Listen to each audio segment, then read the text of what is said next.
Hey, what's up? Yeah, last five. I mean, hi. Yo, what's happening? You can do it. You got it. The SENC, baby. Woo! Also admin on NerfHaven. Moderator on there. Oh, I see. I'm just a replacement. Yeah, thanks. You know, I'll Just- take it. I'll take it. Shots fired. Checks in the mail. Yeah, Justin. We'll jump on you. We went to a burn game, the Bay Area Nerf guys in the South Bay, a couple hours away from us. I know Jangular does a lot of their gameplay footage and stuff like that. And we found them, we went to their game, and basically we had so much fun. We planned our own game on the car ride home. And like 2 weeks later, a bunch of those guys came up and got us off to the start. And we've been doing games every month now for about a year and a half. Yeah, that's about average. I mean, Started the first game we had a lot of the guys come up from the South Bay and drug friends in. We had like 25 people in the first game, and then we got down to the smallest game we had probably 3-4 months in.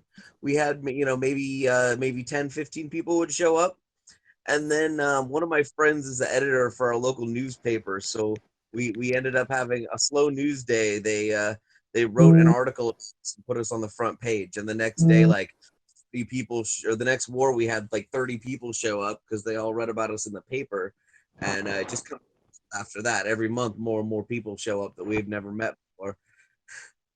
They found out about us on the newspaper, and then word of mouth from the other guys, and we have great place to play, so it's a high school. yeah, high school. Back in like 2002, I was on Nerf Online, which was kind of like the predecessor to NerfHaven, and somebody noticed that I was from Jersey, and they had a group going in the other end of my state, and they invited us down for the first APOC, and we decided that we had to do our own war from the guys that came with me down from my end of the state, and we've been hosting wars ever since. Yeah, we were at opposite ends of New Jersey. I mean, I guess back then 45 minutes to travel for a Nerf War seemed like a long way, and we wanted to have one in our own hometown. Okay.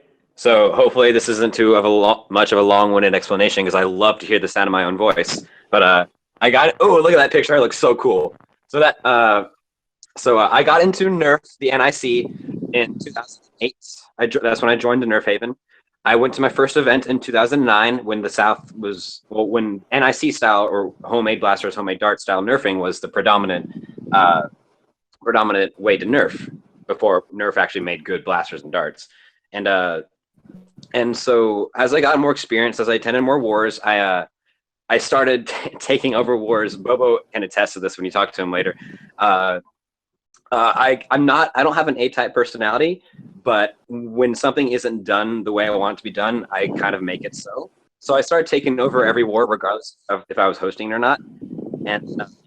And when Drac made Southeast Nerf Club in August 2014, which single-handedly expanded our community by a massive amount, I just kind of took that from him, and now I host everything. So yeah, that's about it. Did you annex it, or did you bring it democracy and freedom, take it over? I very Because politely, America. I very politely shouldered my way in. Yep. Also, that picture is from Apocalypse 2016. Thank you, Zorn. So the question is, like, how did I start hosting Nerf Wars, correct? Okay, well, it's a little bit, there's two stages of it for sure. When I was in college, like, this is back in 2004 when I first started, I was in the dorms. And I just had like a night finder that I picked up at Walmart, brought it back, and I ended up like searching on the internet. I was like seeing if I could improve it.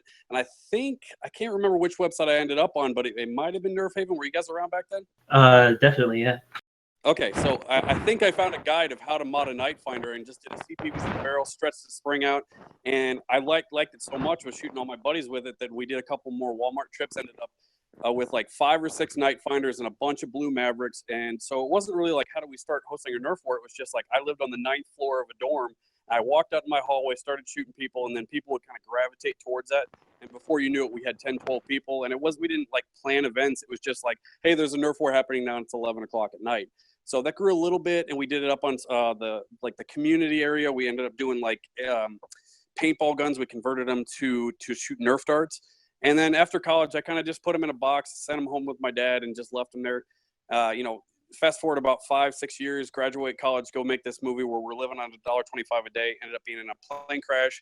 Came home, was just, this is like the whole story of ThunderDome, so I won't spoil the whole thing too much. But I ended up like dealing with my PTSD we were playing Nerf in the house. Me and my buddies were just shooting each other just like in the dorms. And we decided, like, I own my own house, and we started turning the lights out and inviting people over. Ended up being like 8 to 10 people. We outgrew the inside.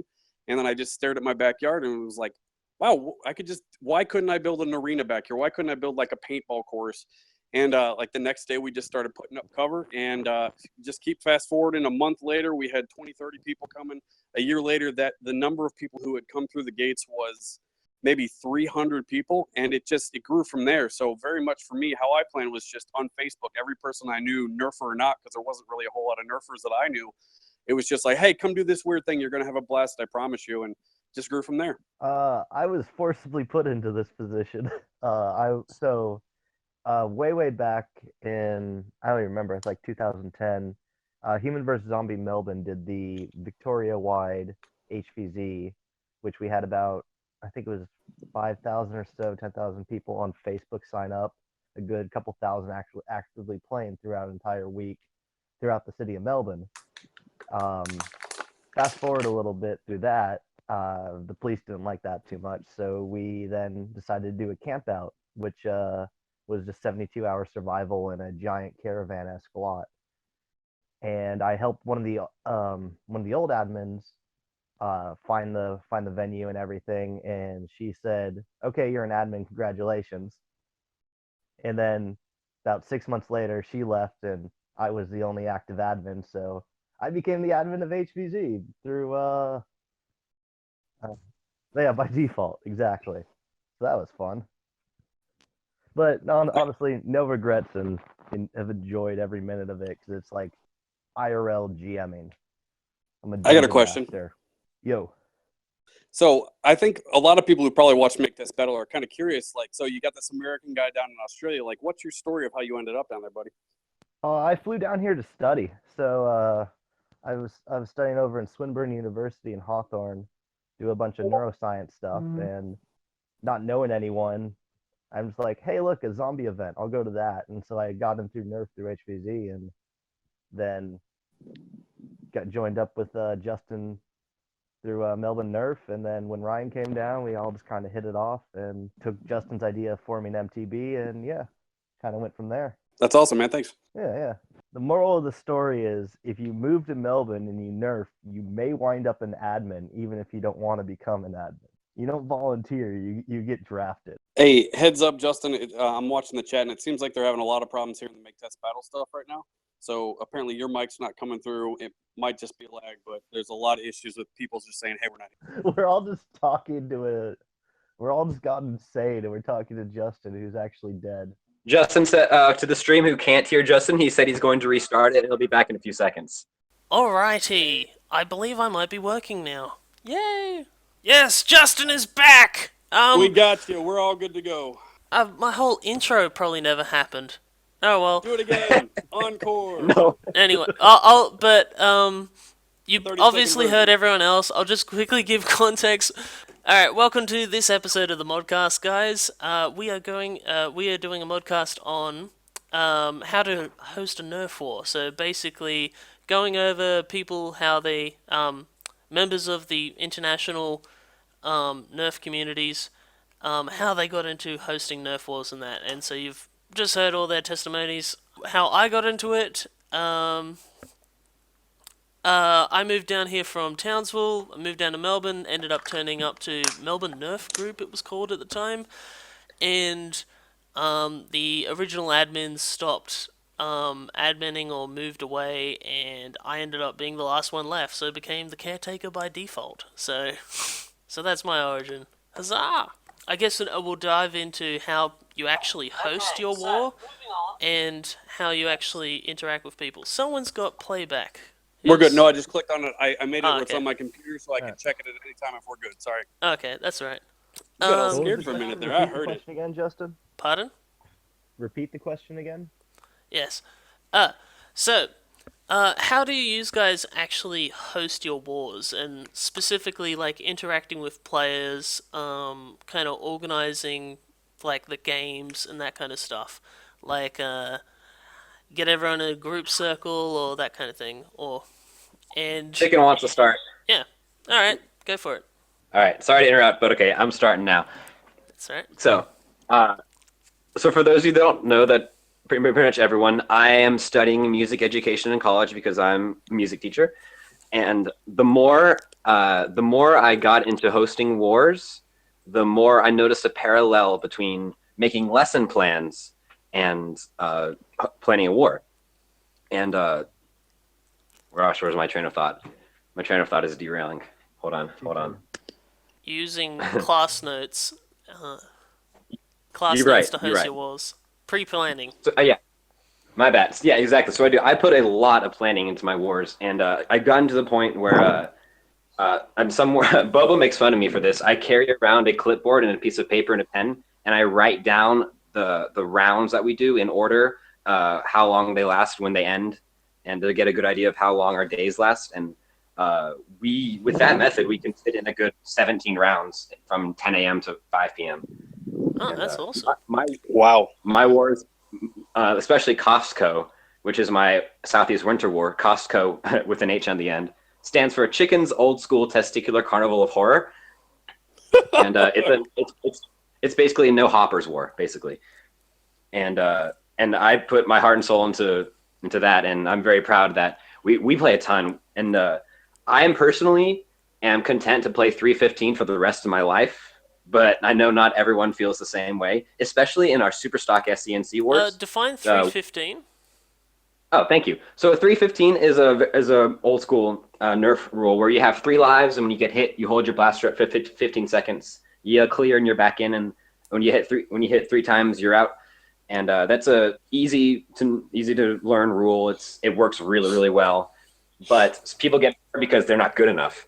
So we do tons of objective game types that we like, and that adds a lot of variety, especially to our super stock games. Did I answer the question thoroughly? Yeah. And actually that touches on what will be the next question, which I guess they tie into each other. How do your rule sets run and that kind of stuff? So, yeah. All right. We'll get maybe more into that. I'll jump in next when you're in. Yeah, sure. Go for it, Rob. So that's really funny how you said you have it planned out like to the minute, and that's like the complete opposite of how it goes at ThunderDome. For a long time, it started out as just my backyard inviting people over, and it was kind of chaos. And I think we tried to do a lot of Halo rules of just like Slayer, let's do capture the flag. Oh, the field's too small. Don't do that anymore. But for a long time, our rules evolved based on what I felt like building. So I'd invite people over, we'd play, we'd see how it goes, and then I'd build this giant pyramid, or I'd build another climbing wall or something with a slide, and we'd do that. And then our kind of how it goes is we play a game, and then we basically just yell, hey, you want to play again? And if we want to play again, we play again. And that goes until as long as it goes. And more often than not, we try and create new games. Usually that's when there's mostly regulars. There's not a whole lot of new people there. At the end of the night, we'll just kind of sit around and be like, hey, anyone got an idea for a game? There's no wrong answers. Like, just figure it out.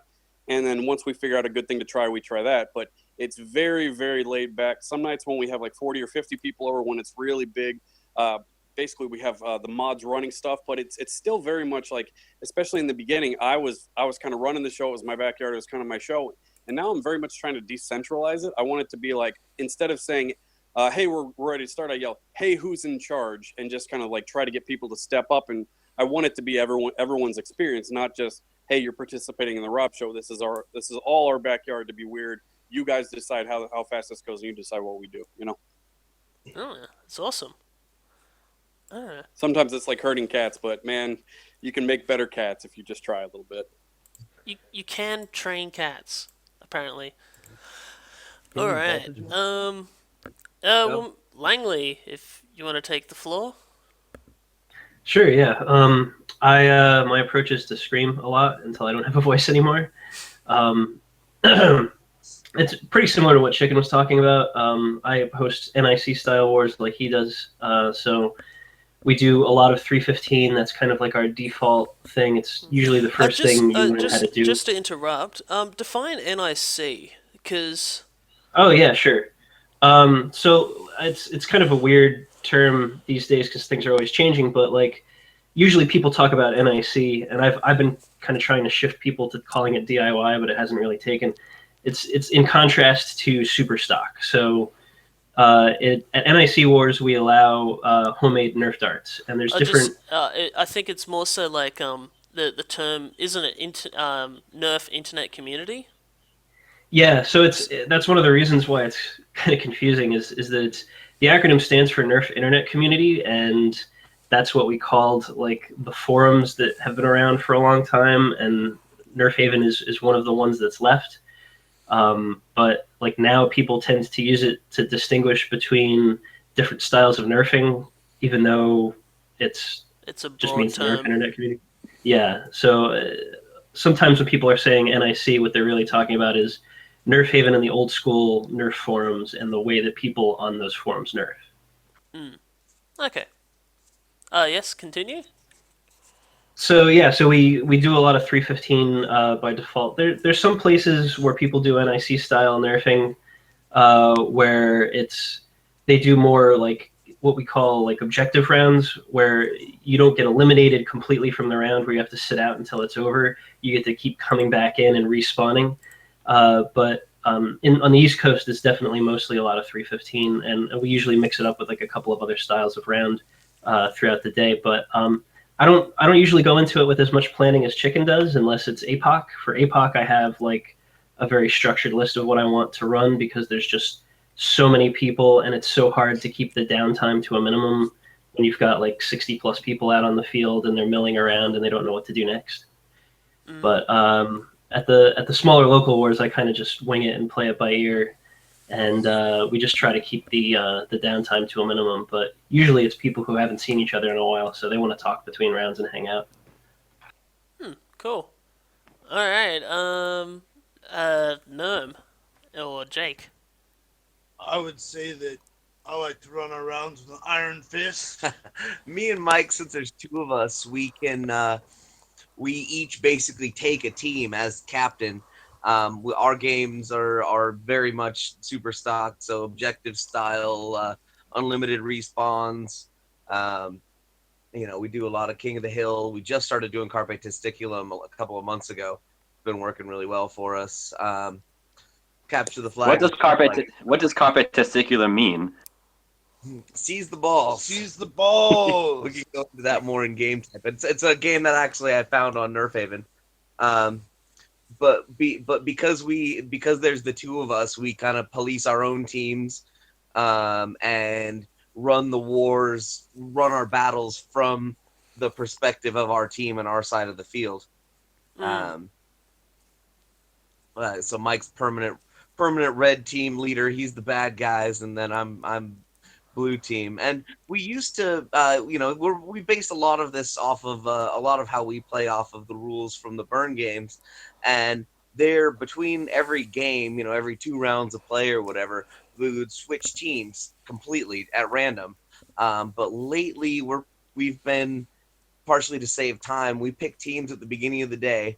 We trade people as necessary to keep the teams balanced, and we keep the same teams all day. So it's actually made things a little more competitive. Yeah,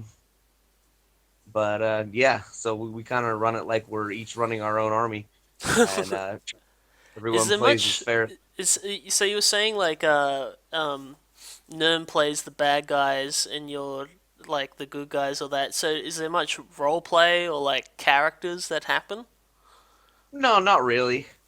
No, it's just it's like I'm evil, and I allow my teammates to cheat. And, that's why we always win. All right. All right, and Alex, so inform the good people how we do things horribly. Yeah, we have we do a Facebook event, and usually it's hopefully up at least a week before the actual event starts. Sometimes we've been bad, and it only is like, oh yeah, there's a HvZ on in 3 days. But we just mass invite our group via Facebook.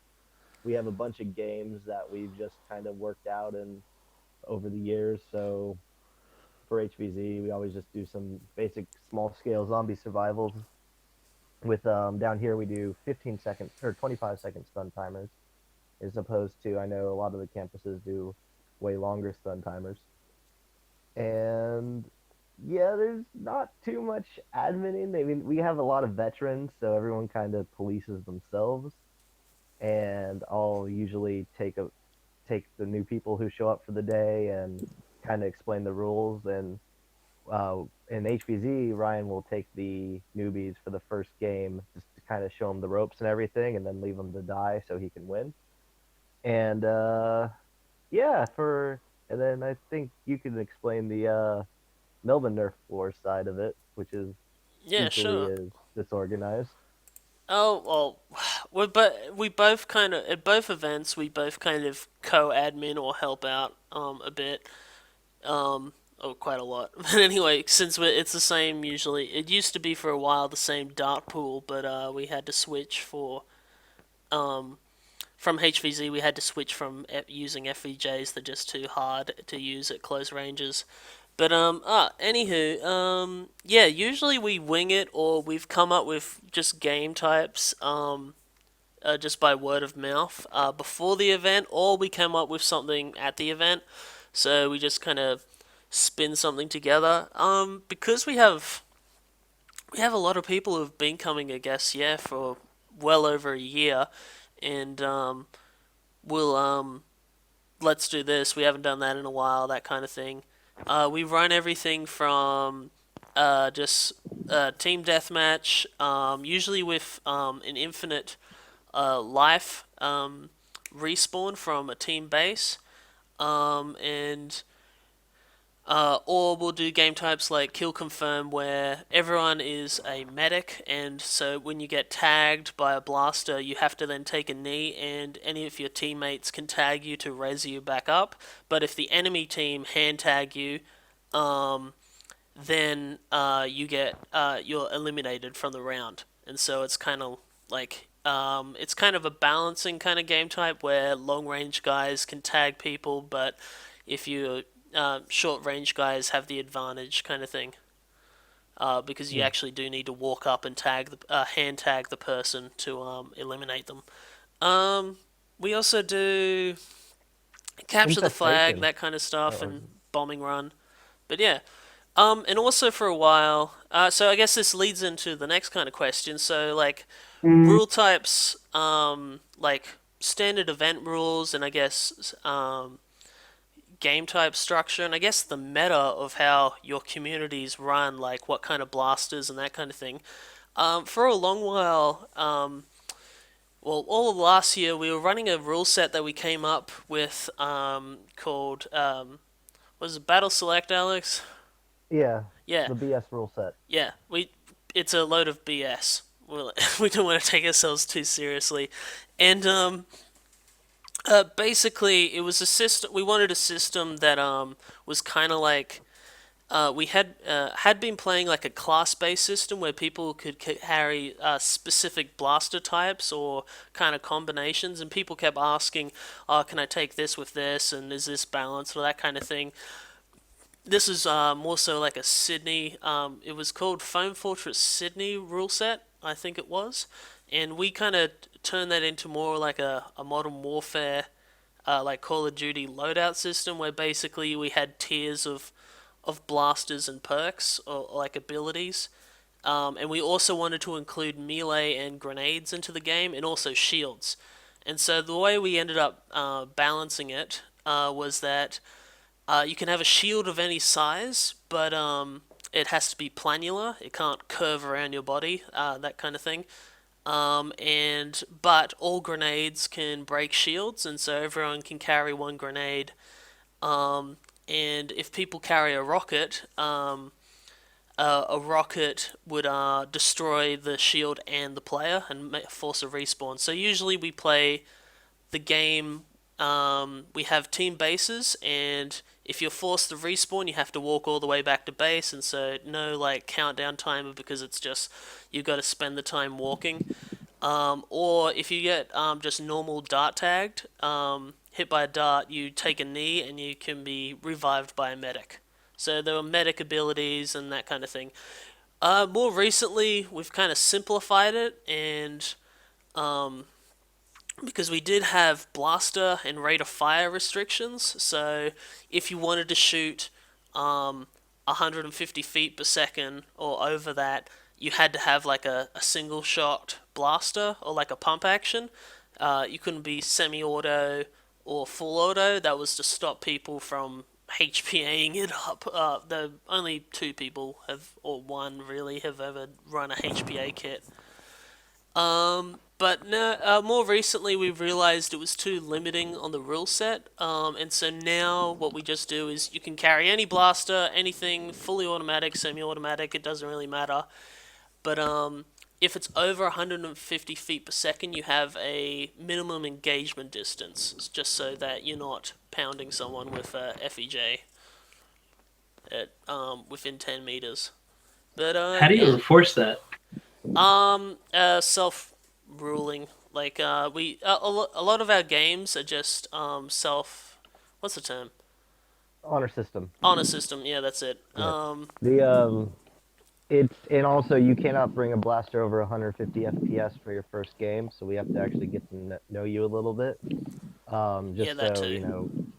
if you're, The last 13-year-old thing we kid want is a shows up, 12-year-old turning up with they've singled a drain blaster or something. So I saw people doing this online, and yeah, it seemed cool. So yeah. and they end up shooting the barrel instead of the dart. Yeah. So I guess we'll jump back to Rob. Like, because you play in such a tiny area, your backyard, like, do you have, I don't know if you go to the point of FPS readings or that, but do you have like a power limit to your blasters? Definitely, man. Like, we have to have like an entirely different rule set. Like, because we also play on campus, we do a lot of HvZ stuff, but the backyard is about, I think it's 30 feet by about 40 feet sniper towers, and now there's like 270 degrees of stadium seating around that's raised around that. So that cut the distance even more. And the first couple times we played out there, it was just no holds barred. We had, like, it was still in the times of like Stampedes and Vulcans, but we had drums, and there wasn't a whole lot of cover. And very quickly we realized that it just wasn't really fun with the drums and just the high rate of fire, because people shot and then like no one would move at all. And then at the end of the round, that time you guys were talking about earlier between rounds was 15-20 minutes, because everyone had to reload all these drums. So immediately we figured out, okay, Night Finder, like, what is allowed in ThunderDome? We have a set rule set. Single shots, any revolvers, all the way up to like your power bells. No one's ever tried to use a swarm fire, but that would totally be allowed. You're allowed to use magazine-fed blasters, but you have to use 6 mags. And then pretty much we just kind of go by the welt rule, or the what I like to say is the oh fuck rule, of if you get shot with something and someone goes oh fuck or oh shit, that means it's pretty much a tower only weapon. So that just limits like high power stuff like your Ertl PASs, or sometimes people bring over like super soakers or homemades. Those are just up in the tower only, and that usually kind of like makes it where people just have a little bit more distance. And then you've got sidearms in the tower too. So, and also what you guys are talking about is like there's a trust level where someone might come over with something really powerful, and I look at them and be like, if I know them, like Darren for instance, he uses those exploder bows and they're really high powered and he has a mag on them, and I let him use those on the ground because I know he has the restraint to not shoot someone. He would rather get out than shoot someone right in front of him. So there's that. I don't do chrono. I don't do any of that. It's really just kind of play it by ear, play it by the cuss words, and then change as we need to.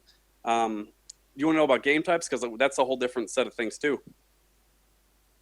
Yeah. I guess we'll go to the other end of the spectrum. Langley, like, what are the rules when you can make homemade blasters with homemade darts? I mean, everybody handles it a little bit differently, but we're in my corner of the NIC. We require people to use slug darts, which are like they were created by Captain Slug, the guy who invented the plus bow, and they have a felt tip from McMaster Carr and a steel washer hot glued onto foam. And of course, you're also allowed to use any kind of stock dart and most of the like eBay knockoff type darts if you have a blaster that fires that kind of dart. But in a lot of wars, people don't generally use that stuff. Although now that it's sort of catching up to what we do, you're seeing it a little bit more now. But as far as blaster restrictions, I mean, we don't allow stuff like the Super Soakers and the Drain Blaster guns. Generally, the only homemade blasters we allow are spring-powered blasters, because they're a little bit easier to predict. You can't like over pump them like you can with an air gun. So stuff like a homemade air gun, we generally wouldn't allow. Although lately we've been opening it up a little bit more. That like if it has some kind of an air restrictor on it, we might make an exception, but we usually want to check it out first. Or a pressure relief valve. Or Right, safety like an valve. OPRV. Yeah. Or I guess if they're going to the point of doing HPA or that kind of stuff, or homemade air, having a gauge dial and proving that your blaster doesn't go over certain PSI would be good. Yeah. Who was crunching something? It was me. Sorry, I was moving. Damn it, Rob. Anyway. It is addressed. Never again. I'm sorry. Yeah, I think a lot of us are open to that possibility, and I always say we because like I make some of the decisions at my wars, but generally it's a lot more up to what everybody is willing to accept as a group than my personal opinion about what we should allow or not. Yeah, because but it's community. I've always wanted to like try to avoid at all costs having to chronograph blasters before every war and having people get into like wars to see how close they can get to that razor's edge of the upper limit of that, because it just feels too much like paintball to me. I got a quick point. Yep. Things kind of changed over here. Like we didn't have a whole lot of restrictions, and then man, we had a couple. It was pretty much every Friday night when we were playing, you'd get one dude who'd get hit in the eye and just kind of be winking at you for the rest of the night. And so we had a few pairs of eye protection. It wasn't anything like regulated. And then slowly I just started buying stuff. I went on eBay and bought a case of like those Starlights, paid like $125 for 100. So give or take $1 a piece. And then, at just a certain point in time, I'm like, you know what? I'm tired of seeing people just get hurt and pissed off. I don't want the liability of someone getting shot in the eye. We've had a guy up at Missouri State HvZ. He got his cornea dislodged or something. And I just had that moment of I'm already having these people sign waivers, but honestly, I just don't want my friends to lose an eye over this.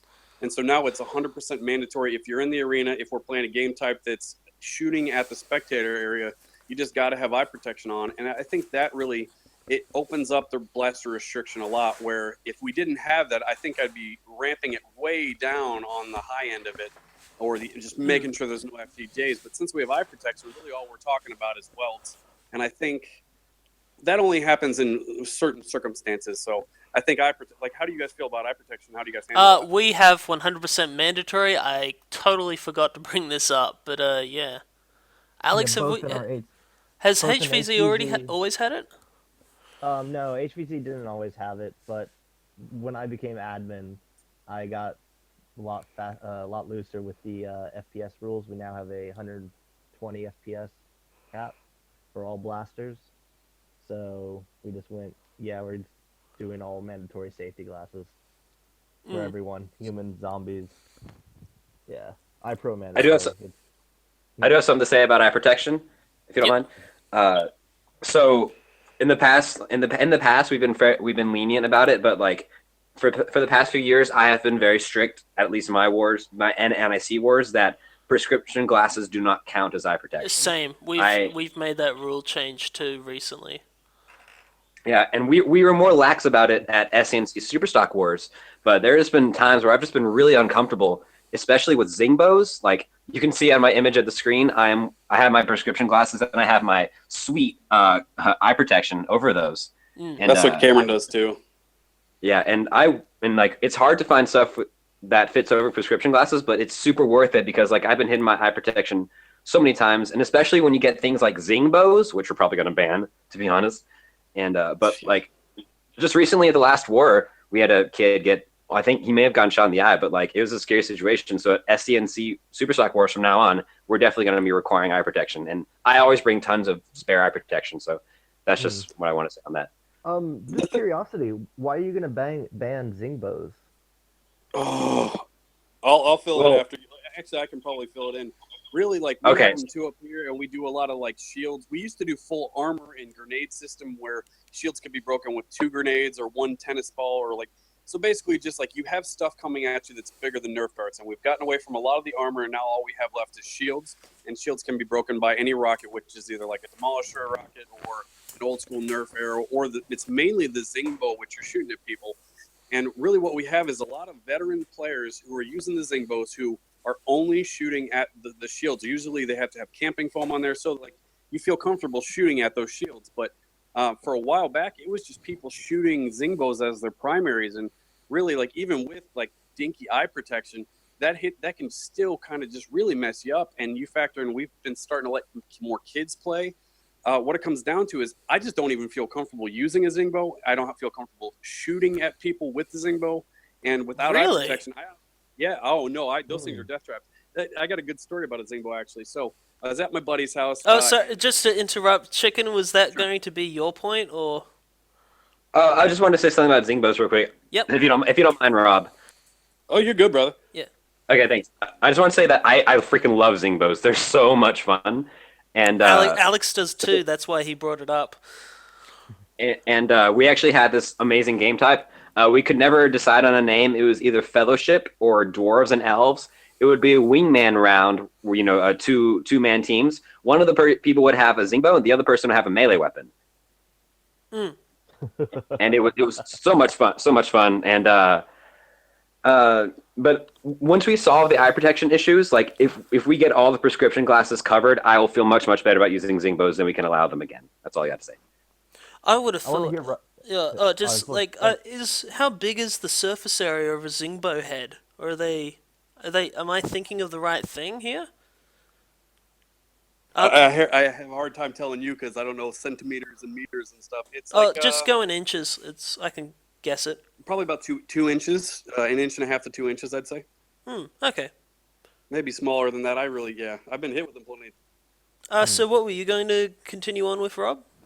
Okay, so the story is like I've done a good job of the people around here like getting Nerf to be a thing in the community. I also work for a convention called Skepticon, and 1 year like I convinced everybody that we should buy a whole bunch of Sweet Revenges, and it's kind of like a conference where we have speakers, and we ended up buying Sweet Revenges for all the speakers who came in, and it was really a great thing. Everyone was walking around. We had a Nerf booth with our local college Nerf group, right? So everyone who walked through the doors of this thing got to like shoot Nerf guns, and they did donations and stuff, and it was a great thing. So fast forward a month later, the person who was running the event, who received one of those blasters, brought it home to their kid who's about 5 years old, and I stopped by their house for some reason to pick something up, and I see the Sweet Revenge, and I'm all excited about that, and I see a Zingbo right next to it. I'm with another person. I'm like, oh man, this is not good for a 6-year-old.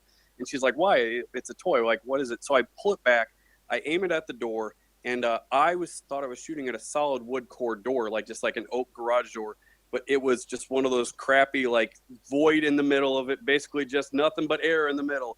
And I fired at it about half draw from about 15 feet away, and it smokes right through the door. And I'm just like, oh god. And in that moment, I was just like, wow, I don't have to convince her that this is unsafe for her kid. I just have to take a picture and be like, hey, sorry about your door. So let me see if I can find a picture of it, and I'll send it to you. Dang. Did the shaft go through, or what? How did it do that? Oh, I'll find a picture of it. But basically, it was just like the hard part hit it. It wasn't one of those suction cup ones. It was more of like the domey type, and it just punched square through the door. I'll find a picture. We'll jump back into it. I'll Dropbox it to you. Well, that's fascinating. Oh, just like what Langley was saying before about how everyone uses slugs and they've got foam with a metal washer in it. I find that kind of like even more hardcore than like FEJs. I know people like in Superstock Wars, and including us now too. Just FEJs, the vinyl is just too hard, and over time it gets even harder from the sun and also when it's cold.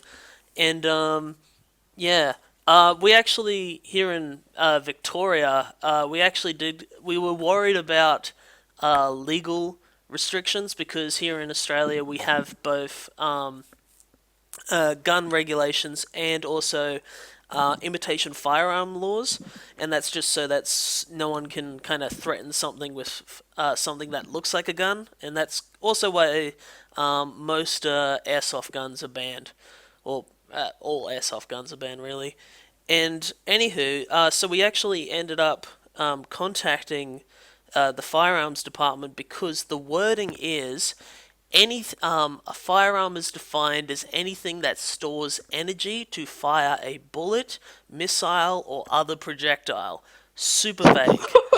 Yeah, super fucking vague. So like any stored energy could be anything. So air pressure, the battery for a flywheel blaster or anything like that. So A we ended human up arm. emailing them and asking, so like, how come these toy guns are sold in stores then? And so the wording they came back to us with is that because it doesn't fire metal, a metal projectile. So that's why we did actually have. This is before my time, and it was pretty much phased out like 2 wars after I started attending. Not because of me, just because of the community changing the way they did things, and also started a dart hire system. Um, but yeah, we don't allow any metal inside the darts, that kind of thing. So that way we can that, and also we do use third-party FVJs, but they sting a bit too much now. So we will be like trying to find a replacement dart.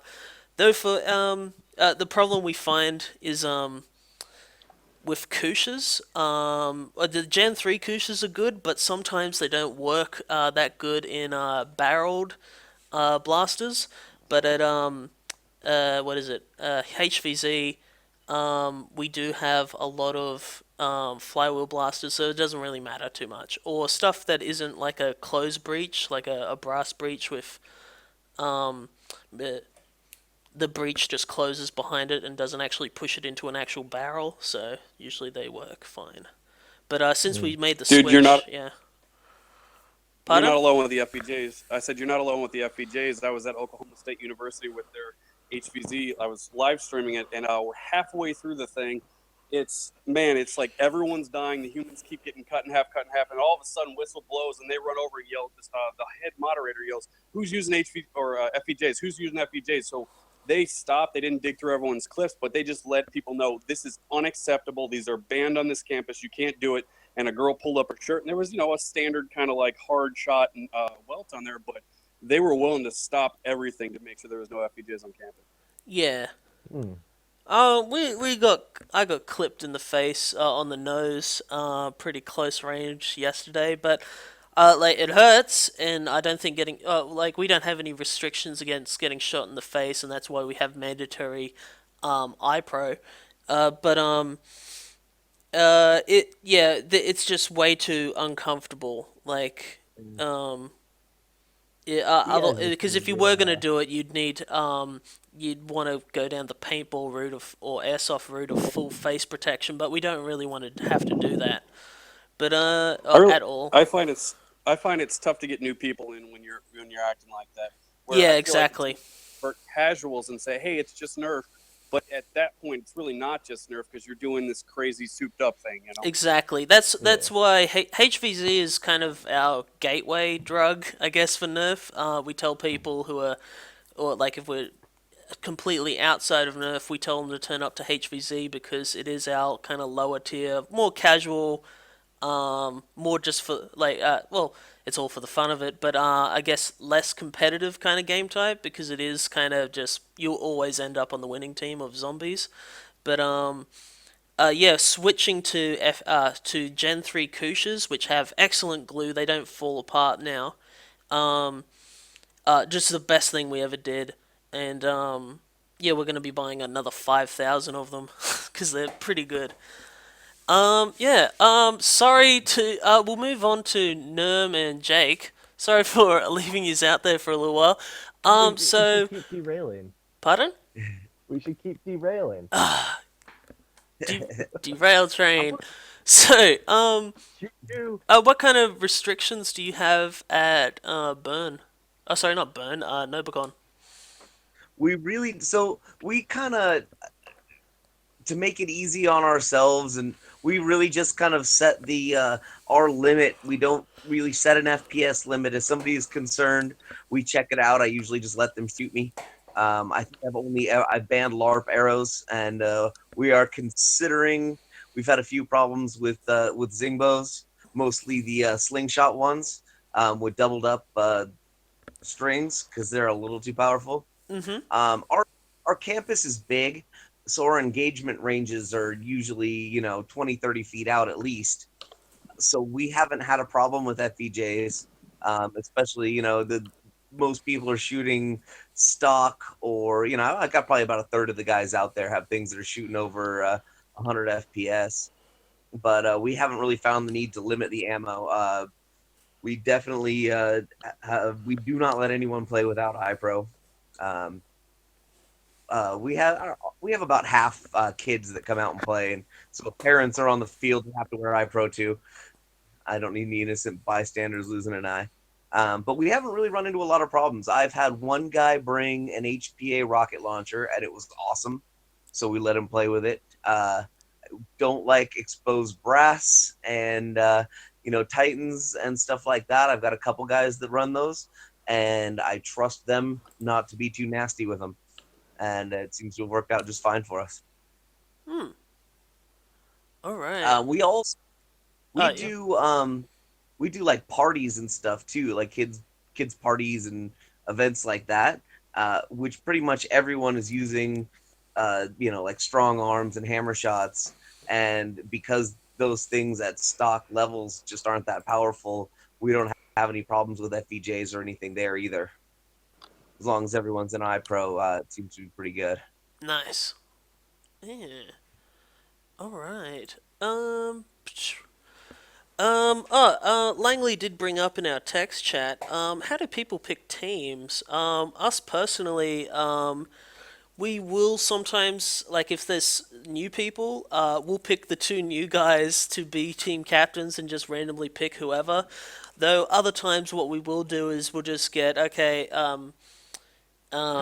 depending on the social cliques that we've turned up, we'll just have all team, like the social groups just verse each other because usually they're pretty balanced because they're all veterans. Otherwise, we'll go all the semi-autos stand over here, full autos, and anyone who's like long range or snooper, kind of longer range guys, and just kind of balance it out that way. And also having one shield on each team, if we are going to allow shields. So how do you guys pick teams? I have an I'll app. jump in. Go ahead. We have a quick random team selector app that literally you plug in how many people are playing and how many teams you want, and then everybody stands in a line and touches their finger to the phone, and it puts them on a color. And then we let people trade after that to make sure they're with their friends or their little brother. And after that, we just look at the teams and we balance them out. Because we have a couple of power players, like Out of Darts comes to our game. Yeah. So if a team looks like it has too many kids on it and they're not going to do very well, we make sure Out of Darts is on that team. I got guys that come out from UC Davis that are just a death squad because they play every single week and they've all got these fantastic modded blasters. So I have to make sure those guys get split up to keep it fair.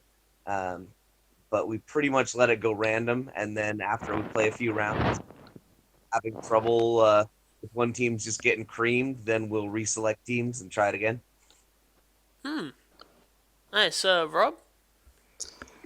We do a lot of, like, at the beginning of the nights, we just kind of pick two captains and then let them pick, and that can go one of two ways. If you pick veterans, they're going to know people's strengths. The new people, they might not necessarily know, but they learn them pretty quick. But half the time, we'll just pick new players and just say, all right, we just randomly pick and two new people that have no idea. And it's fun to see who the new players pick versus the veterans. Because, man, the veterans will pick girls so much more often first than the new players will. New players will pick, like, kind of the big scary guy who's got the most tactical gear on. And veterans are just like, I'm picking girls almost every time first. It's pretty great to see the difference. Priorities.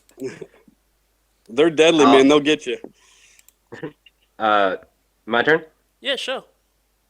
So I wanted to go before Langley because I just wanted to say that when I went out to APOC for the first time in 2015, I actually got a lot of inspiration from the way he organized teams there. And so obviously we do the standard 2 team captains, and or sometimes whenever we have like what I call squad rounds, where it's like multiple groups of like 3 or 4 or 5 people, then I leave them to get their own groups.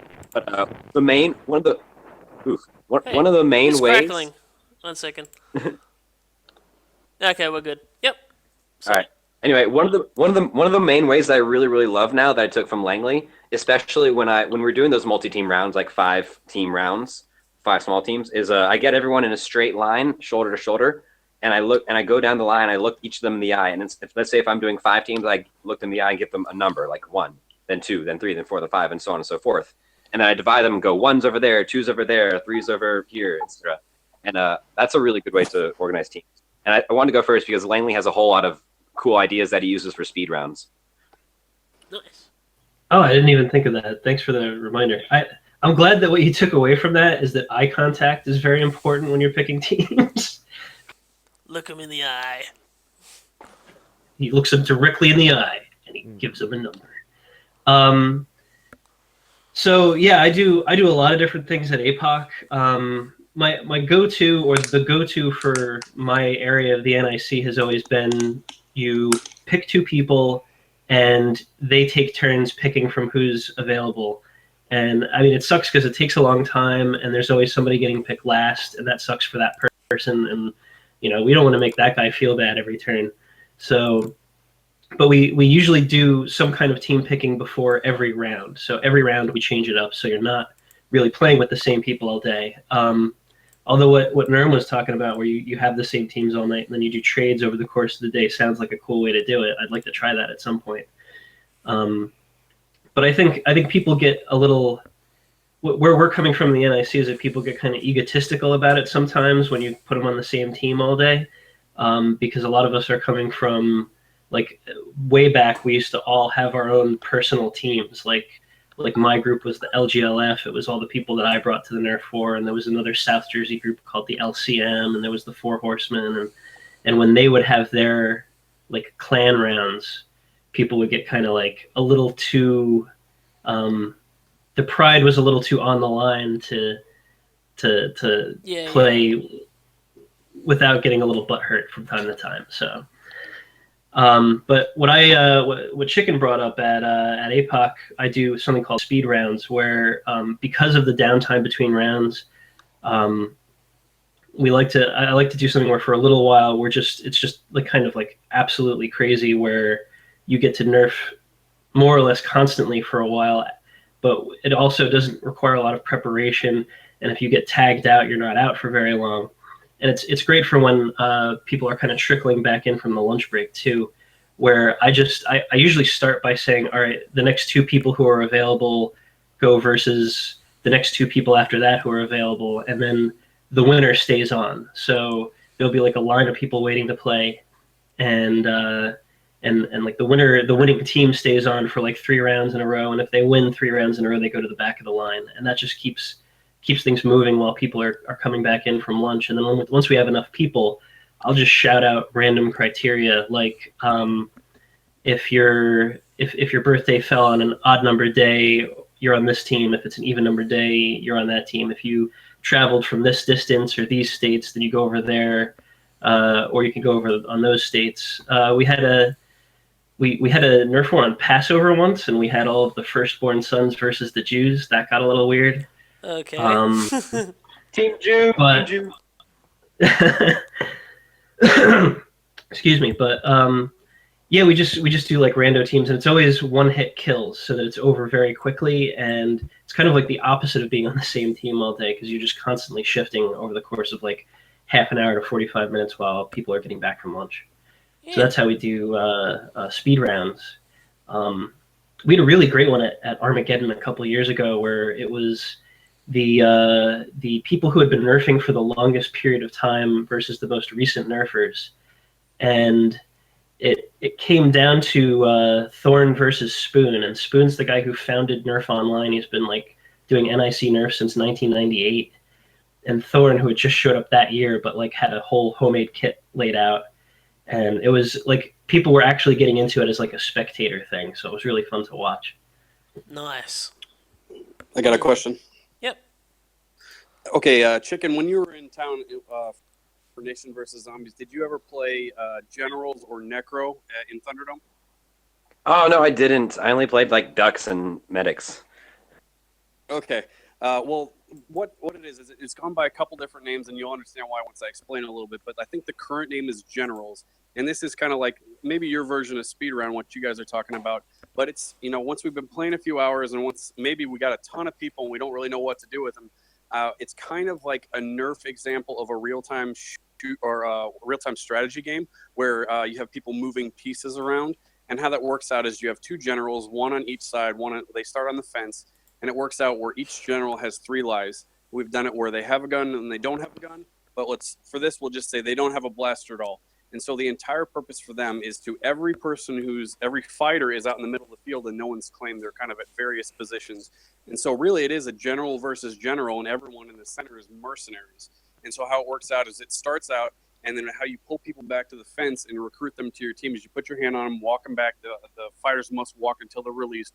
And as you're walking them, you give them orders. And a lot of the times it's just kill the captain, kill the general, be my meat shield, go just dig in deep. And what happens when the person gets shot, when your mercenaries get shot, they put their hand up and they aim their face and body at the direction they're attacking. So at any point in time, the general who they belong to can tag them and revive them. But say you said kill the captain, go deep in there, and they run to the other side, the opposing general can physically grab them and recruit them into their army. So it turns into a bunch of like where you're not like having team animosity at all, because really everyone's soldiers of fortune. And then it goes down where if captain gets hit, they respawn in the back. If all the fighters are killed, then they can respawn with one person. There's a couple different ways of varying that, but it's just a really good way to make friends, and really you get to turn your brain off and just literally be a mercenary for a few minutes. So that's a lot of fun. All right. I'll move on to Alex. How does HvZ go? Alex, you still there? Did we lose? My Discord's cutting out. Sorry. Oh, that's all right. Trying to fix it. Well, can you repeat the question? How do you pick teams? Usually I ask for volunteers. With HvZ, we're quite lucky. It's all humans and then 2 to 4 zombies, just because of our numbers. And I'll usually be a zombie because no one else wants to start as a zombie, and just ask who wants to be a zombie. But lots of times, especially recently, I'm just having to draft. So I just go you and you. I'm thinking of a number, and the first person to give me any answer but a number wins. So the other person's a zombie. Also Space Pope. Oh, Space Pope. Yeah, Space Pope is one of the games. I think I came up with it. I don't know. I don't pay attention. Where basically it's a zombie survival game where the humans have to protect the Space Pope, but they don't know who the Space Pope is, and the humans also have a general with them. The general knows who the Space Pope is, and that's it. And then there's also one traitor amongst them who's basically a zombie, so it's kind of like the original OZ rules, where that traitor can tag one human and turn them into a zombie. And yeah, that's just all just kind of random selection, and what would amuse me the most. And also there's a grenade. There is one grenade that the general can use to kill humans. So yeah, sometimes we have generals just go, screw it, I'm just going to start randomly lobbing grenades at people and hope for the best. And other times there's some more tactics going on, and then everyone's just freaking out, like, are you the traitor? Are you the traitor? Yeah, it's a little bit of a paranoia game, and it's great. It's kind of a little bit like kind of like a Trouble in Terrorist Town kind of deal, but you have zombie teams and that. So yeah. Oh well, there's one time Ryan went when Ryan was general. He went around and told individual people who he was pretending to trust who the space pope was, but he didn't actually tell them who it was. He told everyone a different person each time, and then he could then work out if someone got killed, who the traitor was. This kind of deal. Anyway, yeah, just pure social chaos. I also just remembered at Melbourne Nerf Wars, we've done also paid event sorry. We've done events at paid venues, and usually when we do those, I want to absolutely minimize downtime. And so the best way that I've found to do that is I'll get people to form squads, where just like put your names down on a list or that kind of thing. And then what I give them is I give them all colored armbands. And so what we can do then is this round it's all the reds and blues versus all the yellows and greens.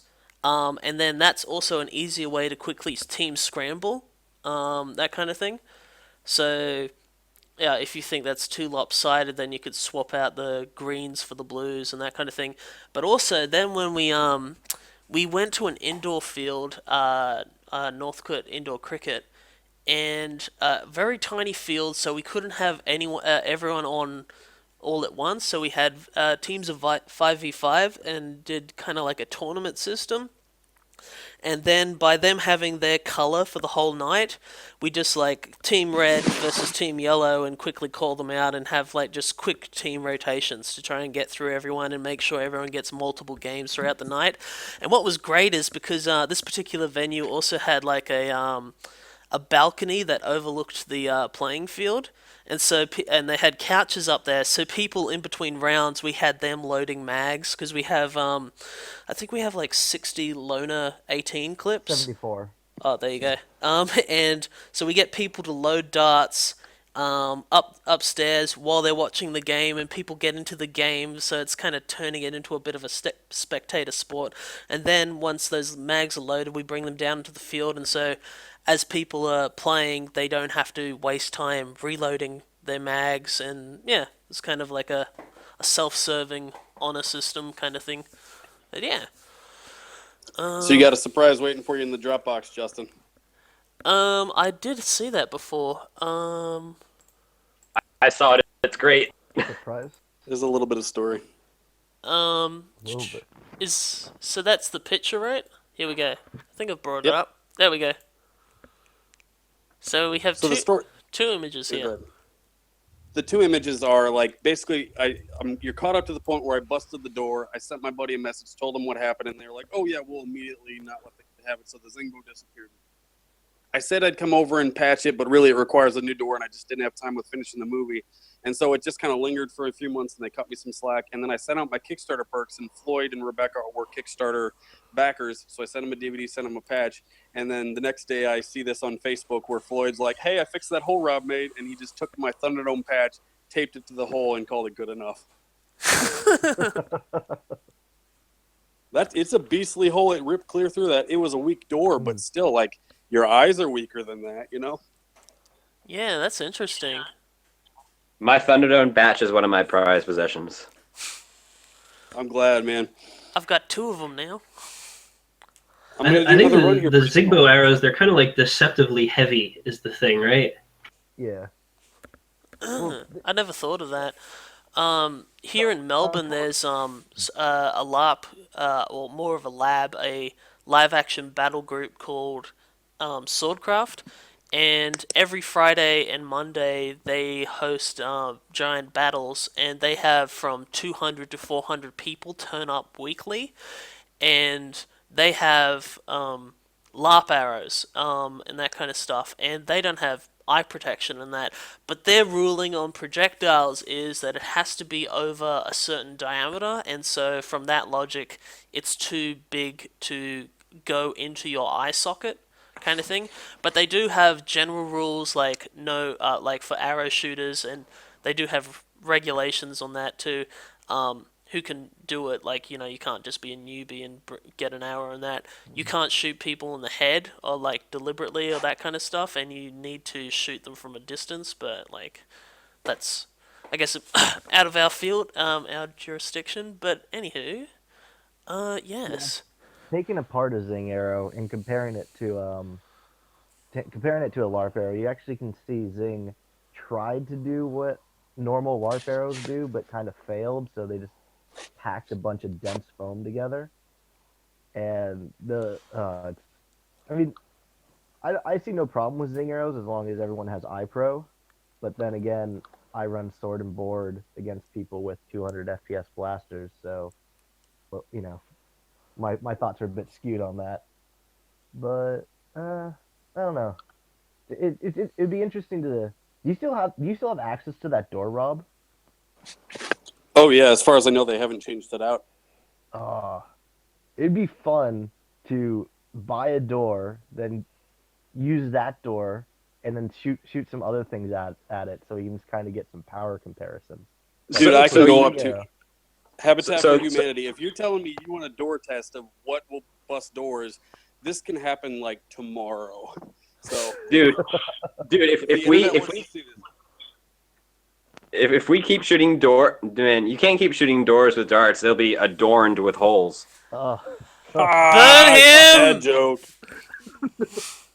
Oh, All right, God. if we get like 20 people to say "do the door" in the YouTube chat, I will do the door. We have 45 viewers currently, so I don't know what our highest. I like this idea. We'll have one door in Missouri, and it'll be the ultimate arbiter of what ammo is allowed at every Nerf War across the country.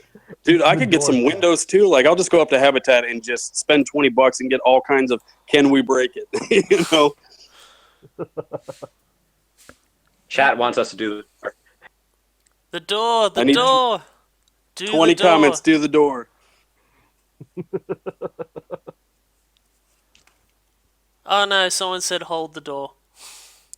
Triggered.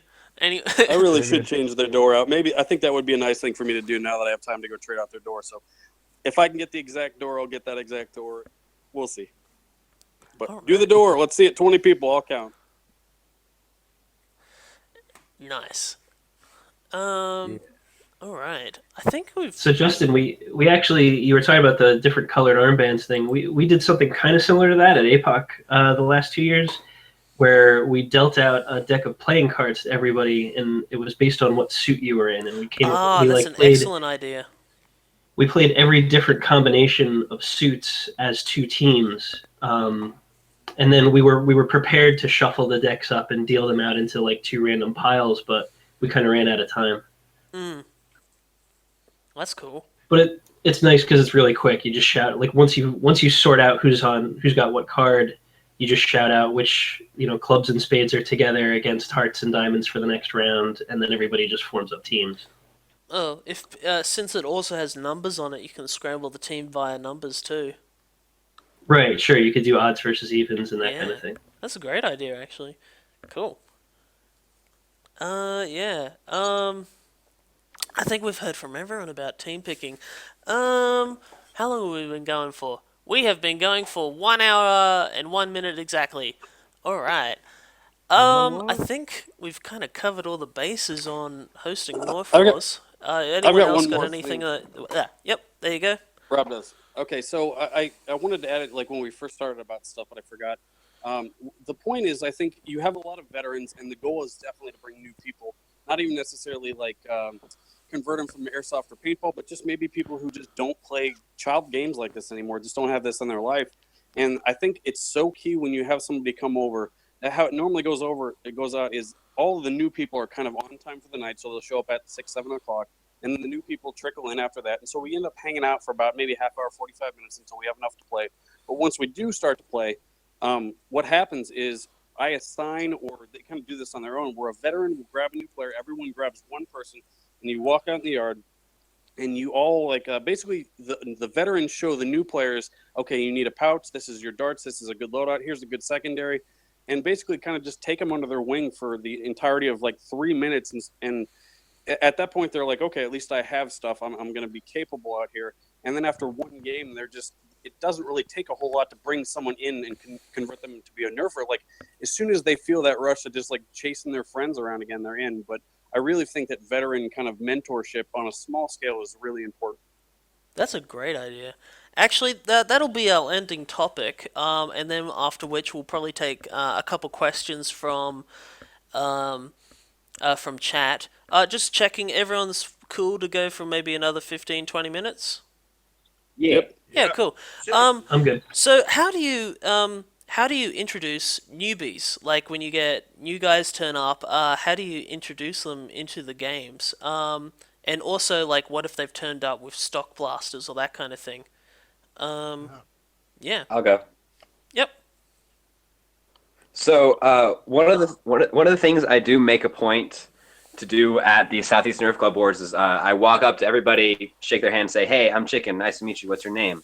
And I'm like, I remember at my very first war, that's exactly what the people did with me, and I felt so immediately welcomed, and so I try to do that with every single attendee at the SENC wars, and it seems to work really well. And so I think one of the base things is to have people feel like they're included, try and learn their name and ask them about what blasters they're using or things like that. Even if it's a kid with a little stock retaliator at a super stock war, it's fine. And just little things like that, making them feel more welcome right off the bat. Dude, I'll one up you on that one, actually. It's kind of a shift that I've been making in my own thing is, I used to do that. I used to welcome every single person, go up, shake their hand. And, you may have noticed how I was at NVZ. It's a completely different experience from that. And, yeah, I was really stressed out during that. But I make a point of really not being the person that walks up and greets someone. And I know that if I see someone who's left out, I'll certainly do that. But really, I want my people to do that because if every person I greet, I shake their hand, they see this giant arena and they're just like, oh, man, I don't want them to think of Rob. I don't want them to think of this is your thing. And I want the group to kind of welcome them in. Because I can't be friends with everyone, and there's just no way. And so when the group welcomes it in, they immediately have one friend in the group. And then it kind of takes the pressure off the head guys even a little bit, too, where they don't feel like either I welcome everyone or they're going to be left behind. So I think it's good for you to definitely do that. But, man, get your key players to do it, too. Yeah. We just kind of throw people in.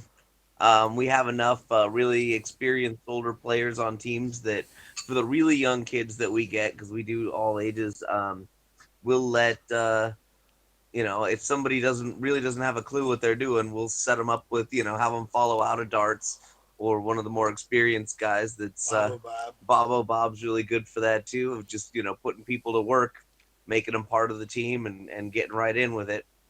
We have a couple guys with us that are really good about that, and we get new people every game as is somebody's first game. Our last game, actually, we had a group of kids that it was their birthday party. So like this woman brought 10 kids who had never played before. We have a stock. There's enough kids and enough stock blasters on the field already that it's not a big deal if somebody doesn't have something modded. We keep strong arms on hand for people that don't have blasters and want to play, and that's usually enough for a beginner, at least to get a taste of it and want something better. A little taste of the action. The first taste is free.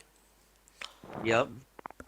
Yeah. And we charge start rental, but I don't rent blasters. I'll let anybody borrow something, for some of my friends. When adults come out and play, I'll toss them an extra modded up strife or something that I have, just so they can get a taste of the good stuff. Yeah. I got another point. If there's a second. Yep. Another thing that I really like, it originally I didn't even know why I was doing it. It just felt like the right thing. The first time Drat came and visited, like the one kind of critique he had of the arena, I was like, man, all these mixed darts. Like, because from the beginning, like we started ThunderDome before Elites were a thing, and then Elites came out, and then they were kind of worth their weight in gold, and everyone was going for them. And slowly but surely, we got more Elites. But I was also like, just because I was funding the entire thing, having to just get whatever I could. And even when people switched out of Streamlines and random mixed darts, they donated them to ThunderDome. And so Drax's point was, I don't like that there's mixed darts in here. It's frustrating. And where it's really frustrating for new people, because if you're familiar with how darts are made, I'm sure a lot of you listening are, you've got the Elites, which have a smaller core to it. It just goes up to the top. And on Elite blasters, zombie blasters, stuff like that, the pegs inside the barrels are longer. And so if you try and shove a streamline in a hammer shot that's not modded, it doesn't fire. Like, you don't engage the air restrictor and it just kind of poofs out. So the problem that we were having is where we're introducing people, this is how you play, this is what you do. It was a really easy conversation, except when it came to darts, because it was like, okay, you can use this and this and this and this. And most ThunderDome mod blasters, old big bad bows, no pegs, you could shove anything in there and they were made for that. But we've been getting away from that, trying to get more elite blasters, hammer shots. And so one day I just sat down and I went through all 2,000-3,000 darts we had, and I pulled out every single thing that wasn't an elite short core dart. And man, explanations of what you can use and what do not exist anymore, because it's you put the darts in the blasters and then you go. We actually did a giant dart sort the other week.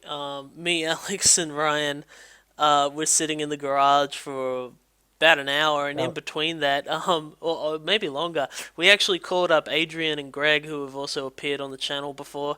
They live close by. It's like, hey, come hang out. We didn't tell them that we were counting darts, and so when they got here, we conscripted them into helping us. It's like, just get it all done.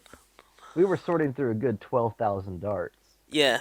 It was a bit hellish. We just kicked on Louis C.K. and had a good time doing it, man. And then RJ, our guy who's working on, he's making his own HBA rig with some advice from the Aussies.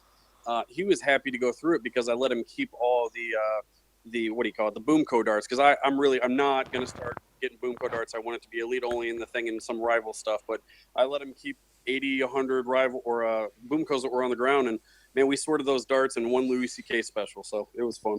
Oh, nice. Nice. Moving on to Langley. So, considering you have a lot of homemades, do you have a lot of loaners, or how do you guys help get newbies into it? Yeah, I mean, we try to encourage people to bring a +1 when they come to our wars, so that we get newbies that way, so that a lot of the new people coming in usually have somebody that's like their point of contact. But sometimes we get totally new kids show up. Most of the time, they have some idea from the forums of what they need to bring with them. And in the NIC, I think the focus is so much more on the DIY aspect of the hobby that people usually have an idea of what they're getting into. But everybody always has like a backup blaster that they can loan out, or there's somebody who has a loaner blaster that they can give somebody. For APOC, I usually have kind of like an orientation in the morning when people first show up, so that I can introduce them to all the rules and the how the field is laid out, because we go from one spot to another throughout the day sometimes, and then I try to get an idea of what people are bringing with them and what they already may or may not know about what the war is going to be like that day. But I try to give people as much information before they show up as possible. Cool. It's just a little bit more involved with the home stuff. Pardon? Can I touch on loaners for a second? Yeah, sure. So loaners is a big deal to me. Not so much in Superstock, because everyone has something to loan out, or at least Drac is responsible for bringing so many good loaner blasters, which is great. But for NIC and DIY style wars, I actually prepare at this point a dozen springers and a dozen air blasters for primary use. And because for NIC style wars, it's the beginning threshold is much higher. You have to have proper blasters and darts, and I use the good old Hot Rod XL beige foam for Stephens to loan out as well. And I do want to say there's a specific limitation for NIC pistols, and because that's kind of gone out of the way in the past few years, they've gotten so powerful now. I'm sure some of you have heard of my loaner night finders. What are they like? Are they like night finder rifles, or? Oh no, they're really good night. I have over 30 night finders that I've modded identically. Good standard overhaul K26 spring, 40-inch CPVC speed loader. So it works, but they all have very inappropriate names. And, Yeah. Langley is familiar with them. A man of my heart. Oh yeah, I've so is Rob as heard well. the litany of Nightfinder names that you have. Yeah, and so that's one of the things. That's one of the things I do. That's one of the things I also prepare is having a bunch of loaners on hand for people who need them. And it's unfortunately I actually do give a really good deal in NIC Wars. I will loan people a primary and darts for $5, which is a great deal. But the loaner pistols are free. I've heard some names from Bobo, but I want to hear it from straight from the chicken's mouth. Okay, I don't have all 30 of them on hand. I'll list off a few names. If you are under 13 years old and you can't make a NerfHaven account, please cover your ears. Let's see. Some of my favorites off the top of my head are Harry Budhole, like Harry Potter. Let's see. The Master Debater. Dongzilla. What else we got? My dad came up with a good one. Enema Ecstasy. And then one of my favorite new ones, James Bondage. That's good. That's a good one. So if you come to an SENC NIC War, you don't have a pistol, guess what you're getting? Yeah. Dirty. Question on the term or on the topic of night finders, like that's to be before Big Bad Bows. I switched to that, like modified night finders. That was our bread and butter. That's what I did. Gave everyone when they came over, and I had like probably 10 to 15 of them. But the maintenance was just so high with stuff snapping, and really, the question is, am I the only one who's truly getting away from modded blasters now that the Elite line is here? Everything's pretty much great for the most part. And maybe it's just because I play on a smaller field where I don't need that 120 feet. I just really need the 40 or 50 to get across the backyard straight, you know? I think Alex could answer that with how HvZ's running. I can? Oh, well, I'll bring it up. I was trying to lead you in, man. Make you look cool. Make you look knowledgeable. I always look cool and knowledgeable. That Okay. really help, man. Anyway, good. Don't worry about it. You just tricked me into explaining it for you. Anyway, basically because with HvZ, it's the enemy team is melee attacking you, so it doesn't ultimately matter what kind of power, and so that's also like why it's easier to get into. You can basically bring just about anything, and it'll work.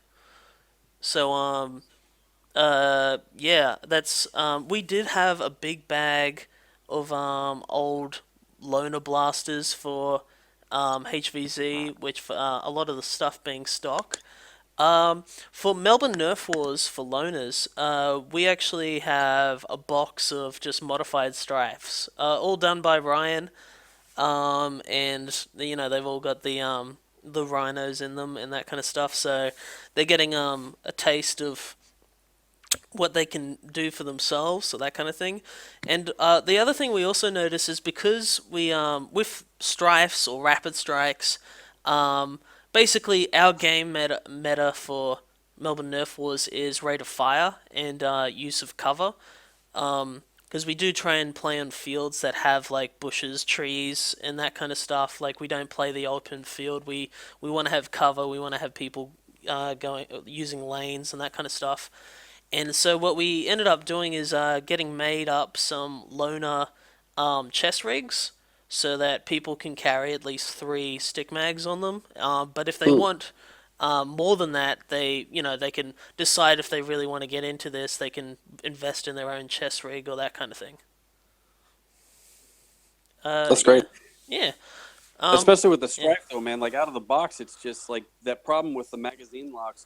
I have a hard time really recommending a strife to a new person because unless you do that just basic mod to it, which is a good intro into modding, but I'm more so moving to just like telling people to get hammer shots for their first one or something along that line of it's going to work every single time, and so they'll feel comfortable enough to start kind of maybe going on that direction. I just feel like unmodded blasters nowadays are just more reliable because you're not introducing new variables to it, you know?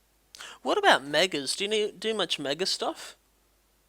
Because I found that like cyclone shocks are pretty decent, like out of the box. Even Australian spec ones. A lot of what happens with megas is just the reduction down with the simple barrel mod with the air restrictor engagement.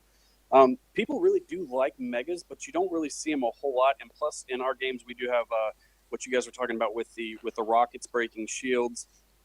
It doesn't count with megas though, so it's that weird in between where it's extra bulk, but you get no extra benefit from it. I actually did see something at Oklahoma State HvZ this weekend where one guy just had 7 like mega darts on his bandolier, and someone asked him, "Why the hell are you carrying that? You don't have a mega blaster?" And he pulled it out and he threw it like a dart you're throwing out a dartboard, and he was able to get really good distances. And since thrown darts count in some of these HvZs as just a kill as throwing a sock, he felt he could get more distance and more accuracy out of just throwing mega darts. So I could see that as being implemented a lot more. Yeah. What about you guys, NERM and Jake? Do you have loaners for I can't remember if I already asked or not. Sorry, but yeah. I think it's we have about I have about half a dozen strong arms that we carry with us. Bob shows up with a truck full of blasters, so he's usually got a couple of hammer shots to hand out to people. Like I said, if I have friends that I've personally invited or something like that, then we'll give them a modded up Strife or I have a modulus that's pretty beefed up that I hand off to people quite often. Most of the people that show up to our wars have their own stuff. We rent, we have a regular dart pool. We also rent mega darts. We have a lot of guys use mega in our games because they do count as shield busters for us. Maybe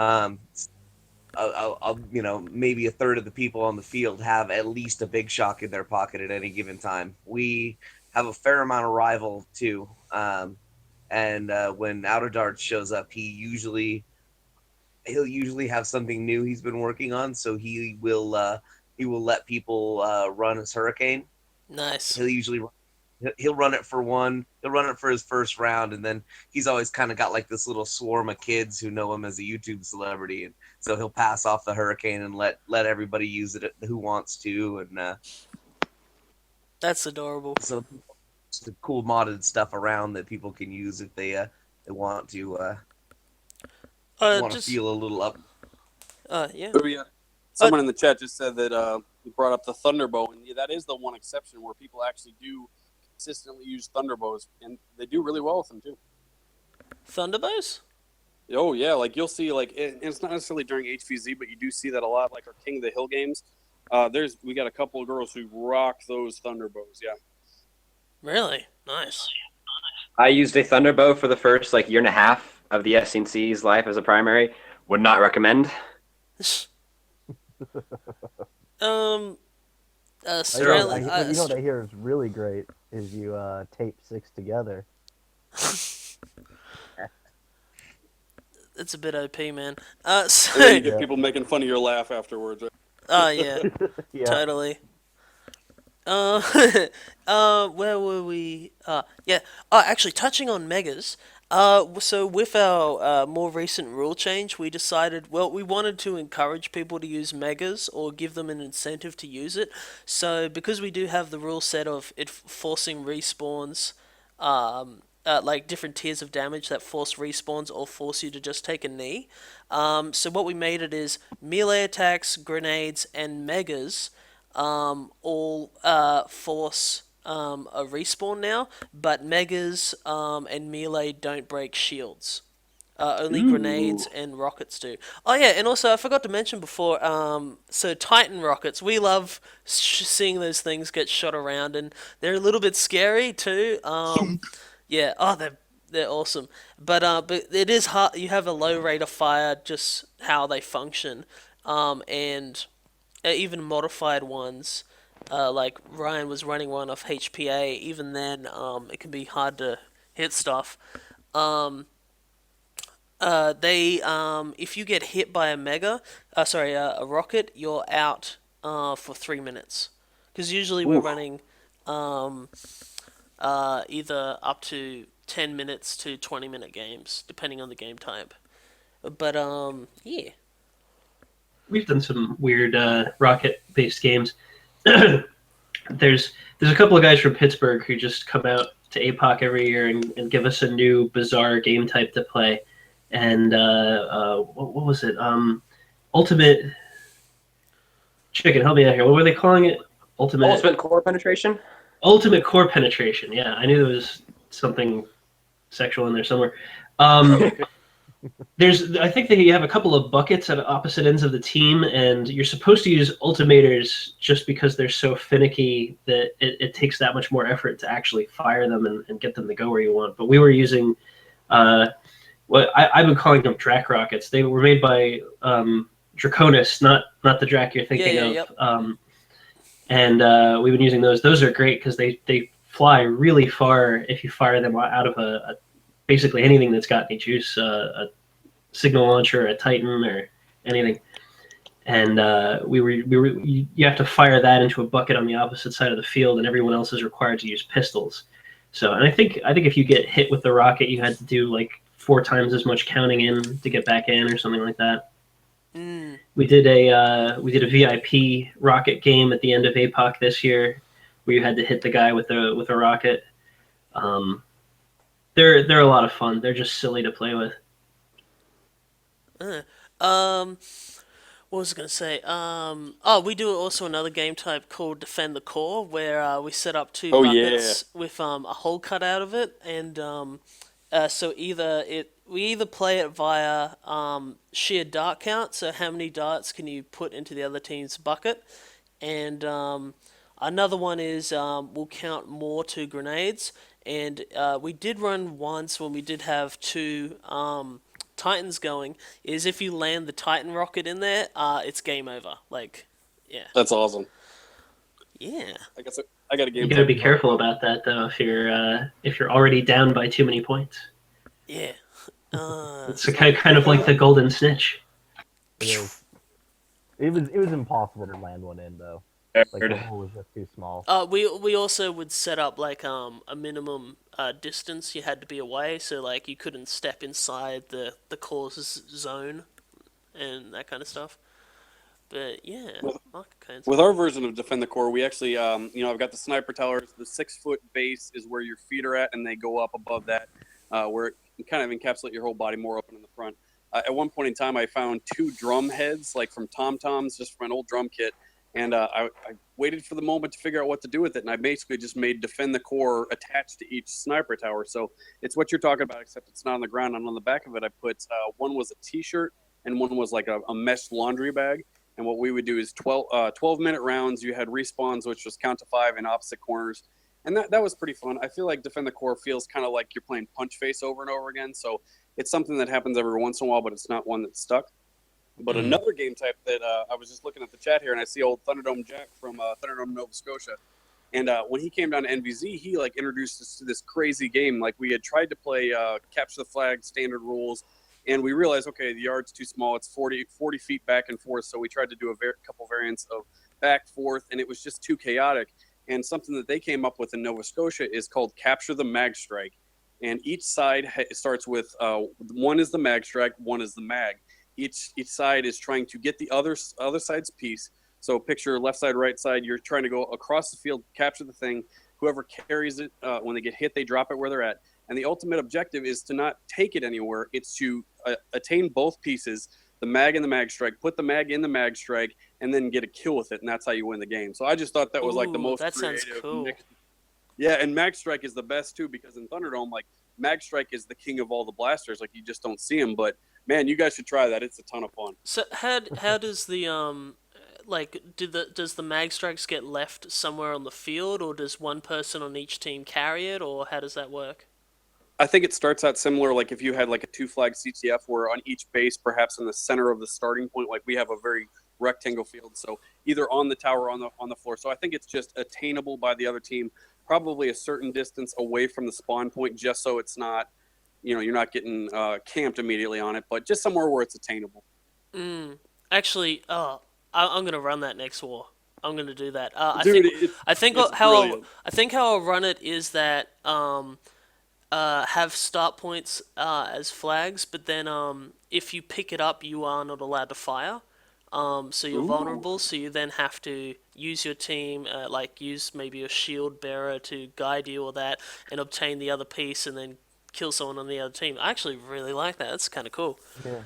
And especially with mag strikes, they're so uncommon in the field, where I think that would work out even in a place where there wasn't blasters. Yeah, no one rocks them here because the biggest problem with mag strikes is you don't have enough clips. Well, They're just I got too like quick. 7, but you're totally right. Yeah, you're you're lucky to have one. Yeah, well, they're 10 rounds, and we're talking about guys like I think Ryan at his absolute max carried 14 clips on his chest rig of 18 sticks. Oof. So like, that's when he was running rapid strike or dual rapid strikes.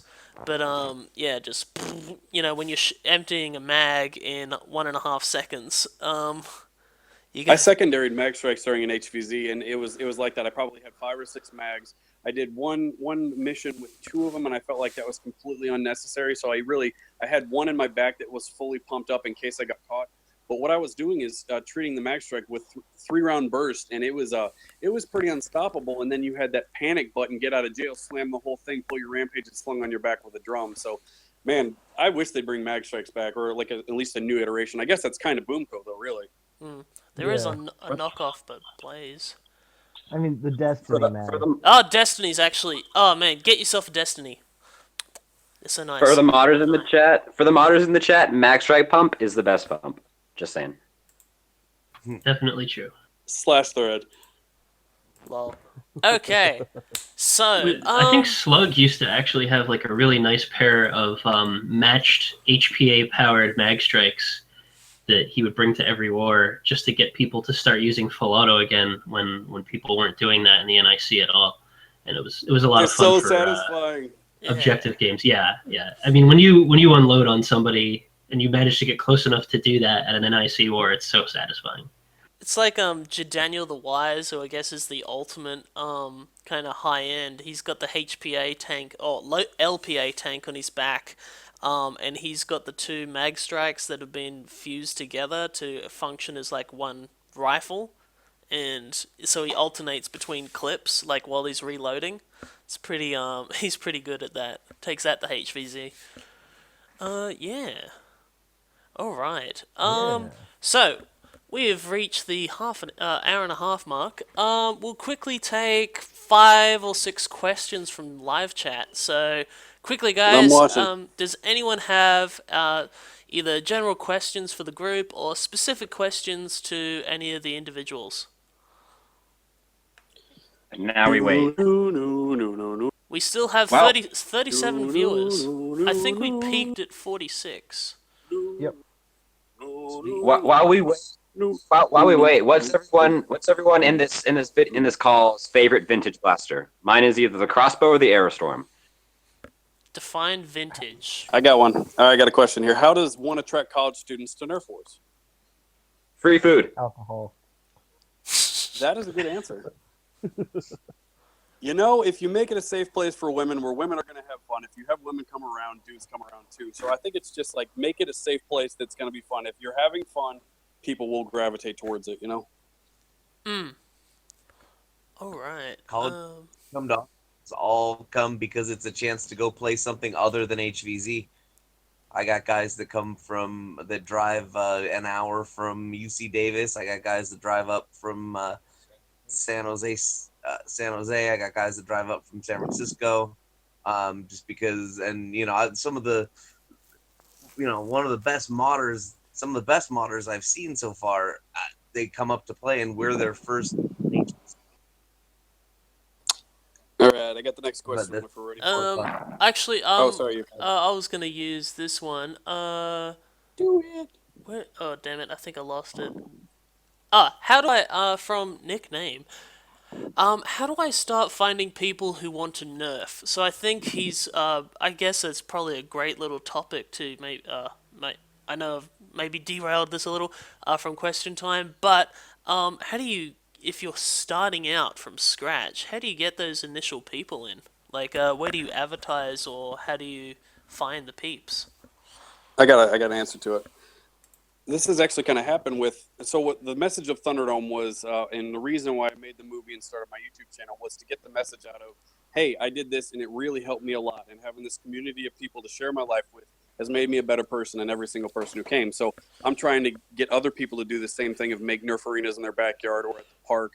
And I think we're currently up to like 15 Nerf arenas around the world. Like one just popped up in New Mexico. And I've kind of been watching people to see how they do stuff. And some people, especially if it's family friendly, and you have your own kids maybe, and you want more kids to come.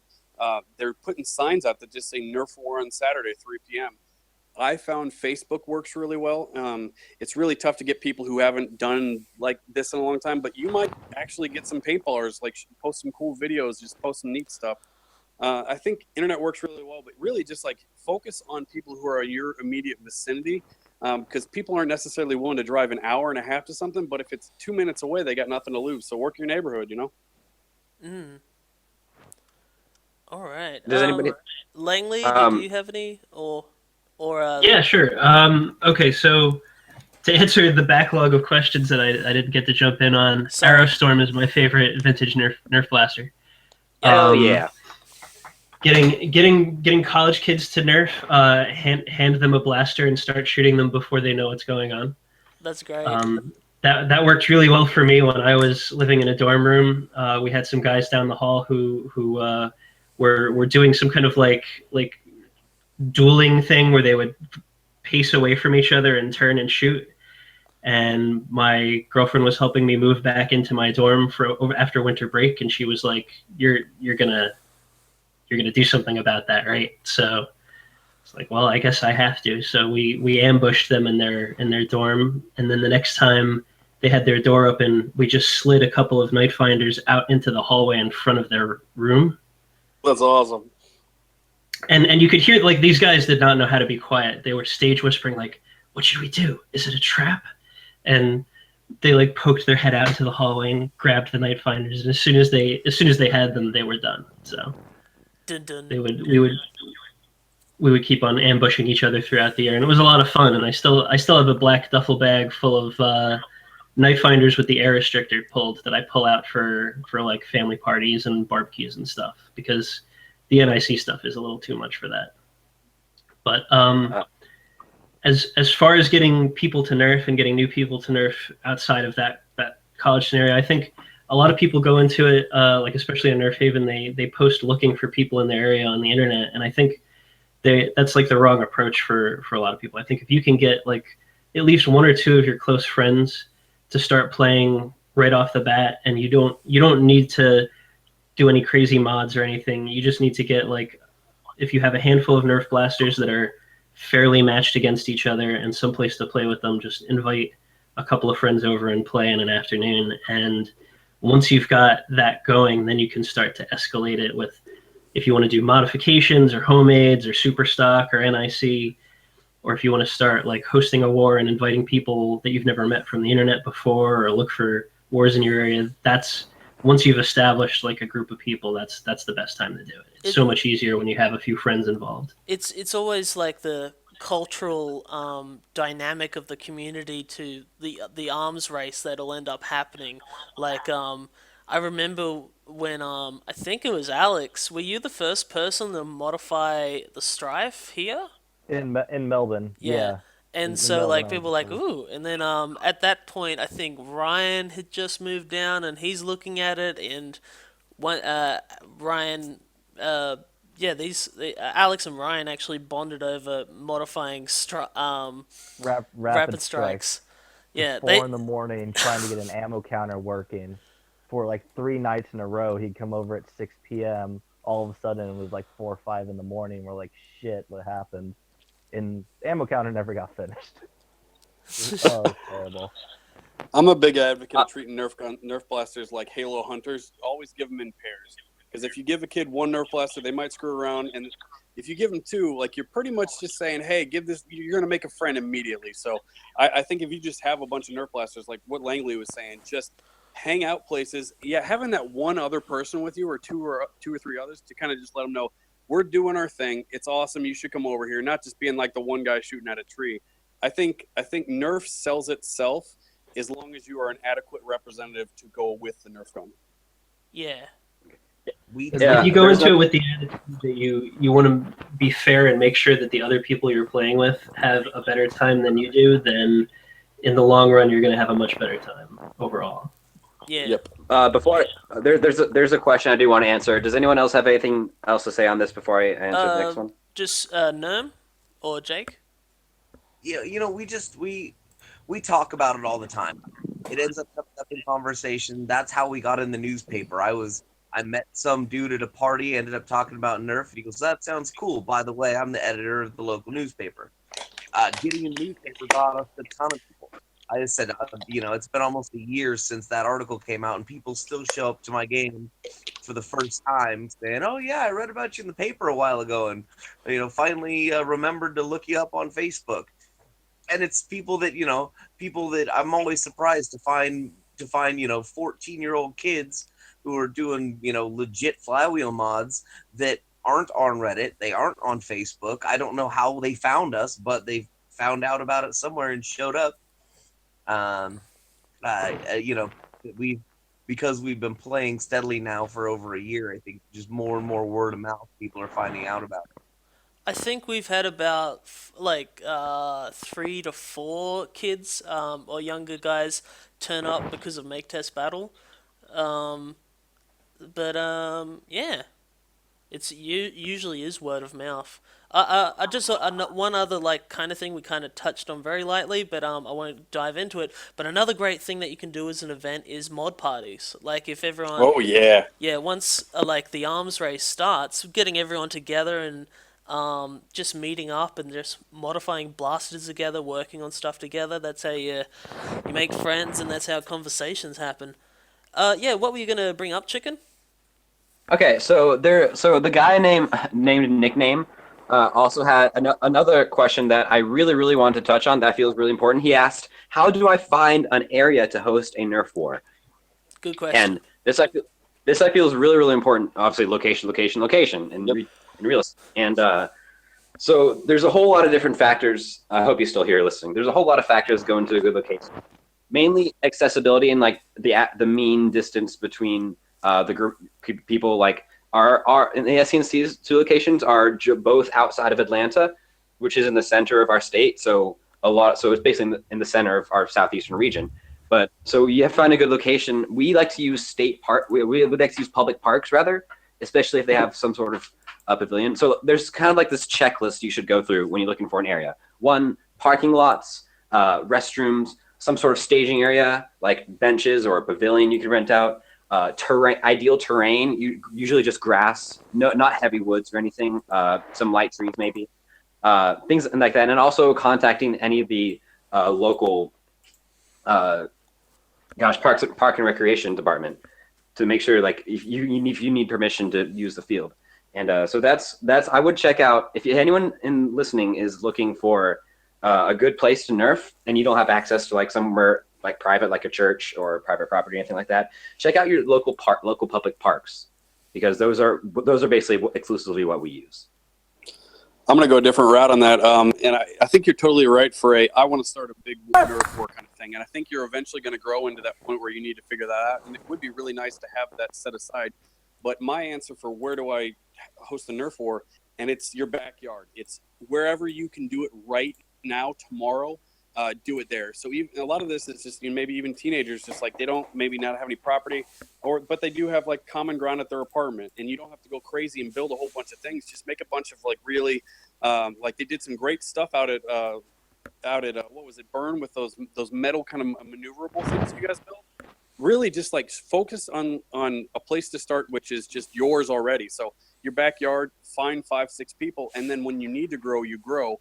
But honestly, dude, some of these backyards out there, you can have 20 or 30 people back there. I'll bring up the New Mexico ThunderDome again. I'm watching their first video, and it's this perfect, it's got a choke point in the middle, and it's got 2 opposing bases, and it just kind of wraps around the house. And looking at it at a glance, you may not be like, oh, that's not the best Nerf war place, but you watch it and you can just kind of see battles unfold there. So just go in your backyard and see if it'll work. And if it'll work while you got 5 people, that's great. If you need one when you're 20 people, start thinking about it, start talking to people. Maybe one of the people in your group has a bigger backyard, and then you start moving up, Yeah.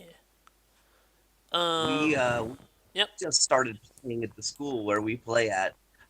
We knew that there were no school-sponsored events ever happening there on Sundays. So me and Mike showed up with some loadouts, and I think 3 or 4 of us spent about 2 or 3 hours just running around the school shooting each other, just to see if anybody would stop us and if we'd get kicked out, and it didn't happen. So we went ahead and hosted a war, and nobody said anything. And after actually about a year of playing there, the custodian came up to us and was like, "Hey, we know what you're doing. We're totally cool with it, but today there's an inspection going on." So we ended up talking to the principal and got kind of officially sanctioned at that point. And Sometimes it is easier to just beg for forgiveness than to ask for permission. That's always been the best strategy for us, because like if you ask the local parks department or the school administrator for permission to play with toy guns on their property, the answer is probably going to be no. But I think that idea of going there with a small group of people to test it out works great, and being aware of whether or not there's other events scheduled there. Nothing sucks worse than having a great big Nerf War with people coming in from all over the place, and then you find out that there's an all-day soccer tournament at the same field. We had that happen a couple of times in DC, but it's like if you can't overthink it. I mean, I would avoid like thick woods and just go to any local park that's nearby you. But like the only thing that I would say beyond that would be there's sort of like this ideal tipping point between a park that's nice enough to Nerf at and crappy enough that there's not way too many other people there that are bystanders that are going to get in your way. But Amen. Yeah. I mean, obviously, if you could do it in your backyard, that's the way to go, at least to start. But I think a lot of what helps too. Oh, go ahead. Sorry. No, go ahead. Oh, I think a lot of what plays into it as well is when I started doing this, I was probably like a 29-year-old guy. And it starts to get to that point of once you get over about 22, 23, you start to be creepy guy.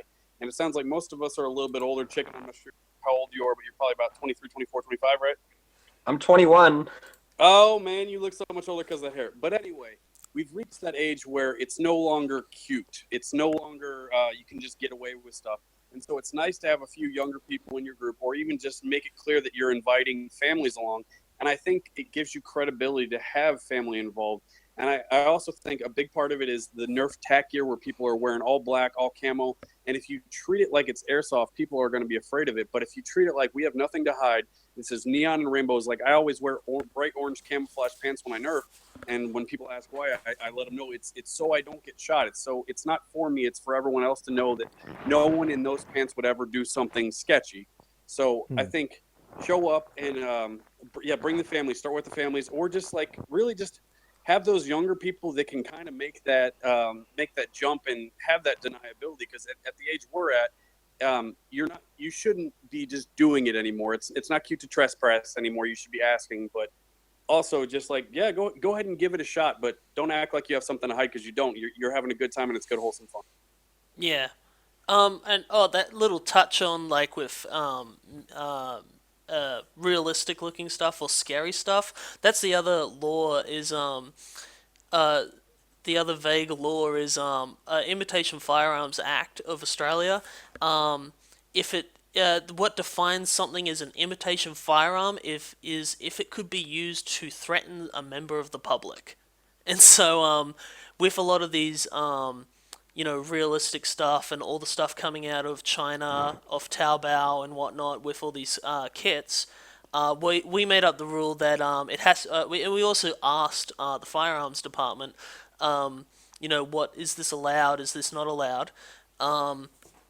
Is basically keep it brightly colored and that kind of stuff, like the whole shell. So if you do want to buy the black vector kit, just keep that as your ornamental piece and save it for when we are using private fields, which we do every now and again. So both the indoor field and also the footage that viewers will see on screen right now. This is a private venue in our next kind of war video that'll be coming out on the channel. So yeah. All right, I got next question ready. All right. Go for it. Okay, who's shuffling? Is that Alex moving his face on the... Was I move my face? I'm sorry. I like to move it. The question is, what should I do for lunch at a Texas Nerf War with minimal funding? And I think there's a couple different ways to look at this. You could do it later at night, kind of after dinner time, and that really kind of cuts off that level of, okay, we're going to need to do a meal. when I went down with the SENC, I really liked how, Drac brought burgers and it was like this kind of communal thing. But even that does take $20-$30 to do all that. I think a cheat code is hot dogs. You got a $20 bill. You can get a big fat pack of hot dogs and a whole bunch of buns. And I think everyone is almost just as happy with hot dogs. And so you get all the benefits without all the cost. How we normally do it, it's mostly college kids who are by us. I usually just encourage people to bring food and bring water, kind of like BYO grill stuff. I say the grill's always ready, all good to go. If you do it in a park, sometimes there is grill stuff. But I think the first thing you should do early is not necessarily worry about funding for food. Just do it around times that wouldn't necessarily require food. Or just say, hey, bring a snack lunch and maybe bring a little bit of extra for the people who don't have it. NERM, do you guys do like an after party too? But do you do any food at your events? No, we tell people to bring a snack if you want it, and to bring plenty to stay hydrated. There's drinking fountains there, which is nice. But yeah, we just tell everybody to bring a snack or bring a lunch. Some people bring a sandwich. Some people bring a cooler. Some people don't bring anything. I usually prefer not to eat when I'm running around on a hot day. But yeah, after Mike lives real close to where we play, so after the games, all the adults usually will come hang out, and we'll usually end up having a little mod party, and we barbecue and drink some beers and have our little after party with the grown-ups, which generally includes burgers or dogs or something like that. Yeah. Awesome. So, well, yesterday, in fact, it cost us $31 Australian, and that was I just bought burgers and sausages, and we just just burgers or sausages and bread. Not hot dogs. Hot dogs are something different, or different meat. But anyway, They were hot dogs. I'm not gonna have the. Translating. Anyway, Sausages no, they were are just hot dogs. dogs Whatever. for the American audience. Anyway, so, but yeah, basically we just $1 for a hot dog or that kind of thing to just break even. It's not like to generate profit. For Tried, didn't Yeah. work for us. We put a tip jar on the beer fridge, and usually we ask people to bring something like, oh yeah, Out of Darts is coming. Hey, pick up a bag of ice on your way, and Bob's coming over. Hey Bob, go pick up a get your hot dog buns on your way in, or somebody go grab a case of beer, and it all just kind of works out that way. Awesome. Potluck style sometimes. Okie doke. All right. I think that covers it. Langley, did you or hello? I mean, we're in the New York metropolitan area, so if we actually want to all kick in and order food, we get a pizza. Yeah. Actually, when we did the indoor tournament wars after the event, because it was also a night event, we finished up at about 9 or 10. We just did a big batch order of pizza, and people bought what they wanted, and we ordered it all at once. Yeah. All right. I'm trying to imagine what an Australian pizza is like. It's pretty much the same, except we do a thing called an Aussie, which is it's Dingo meat and spiders. no, Exactly. it's basically breakfast on a pizza. It's bacon, ham, and cracked eggs, like just eggs on it. All right. Huh. Anywho, sorry, totally derailed. All right. Was there any other questions that anyone saw in the chat that they wanted to address? And otherwise, we'll wrap this up. Shout outs. Shout out time. Oh, there was one more question. Maybe we can go through it pretty quick. What do you? I can't find it in the chat, but I'll just summarize it. What do you think is the best Nerf blaster to mod as your first mod?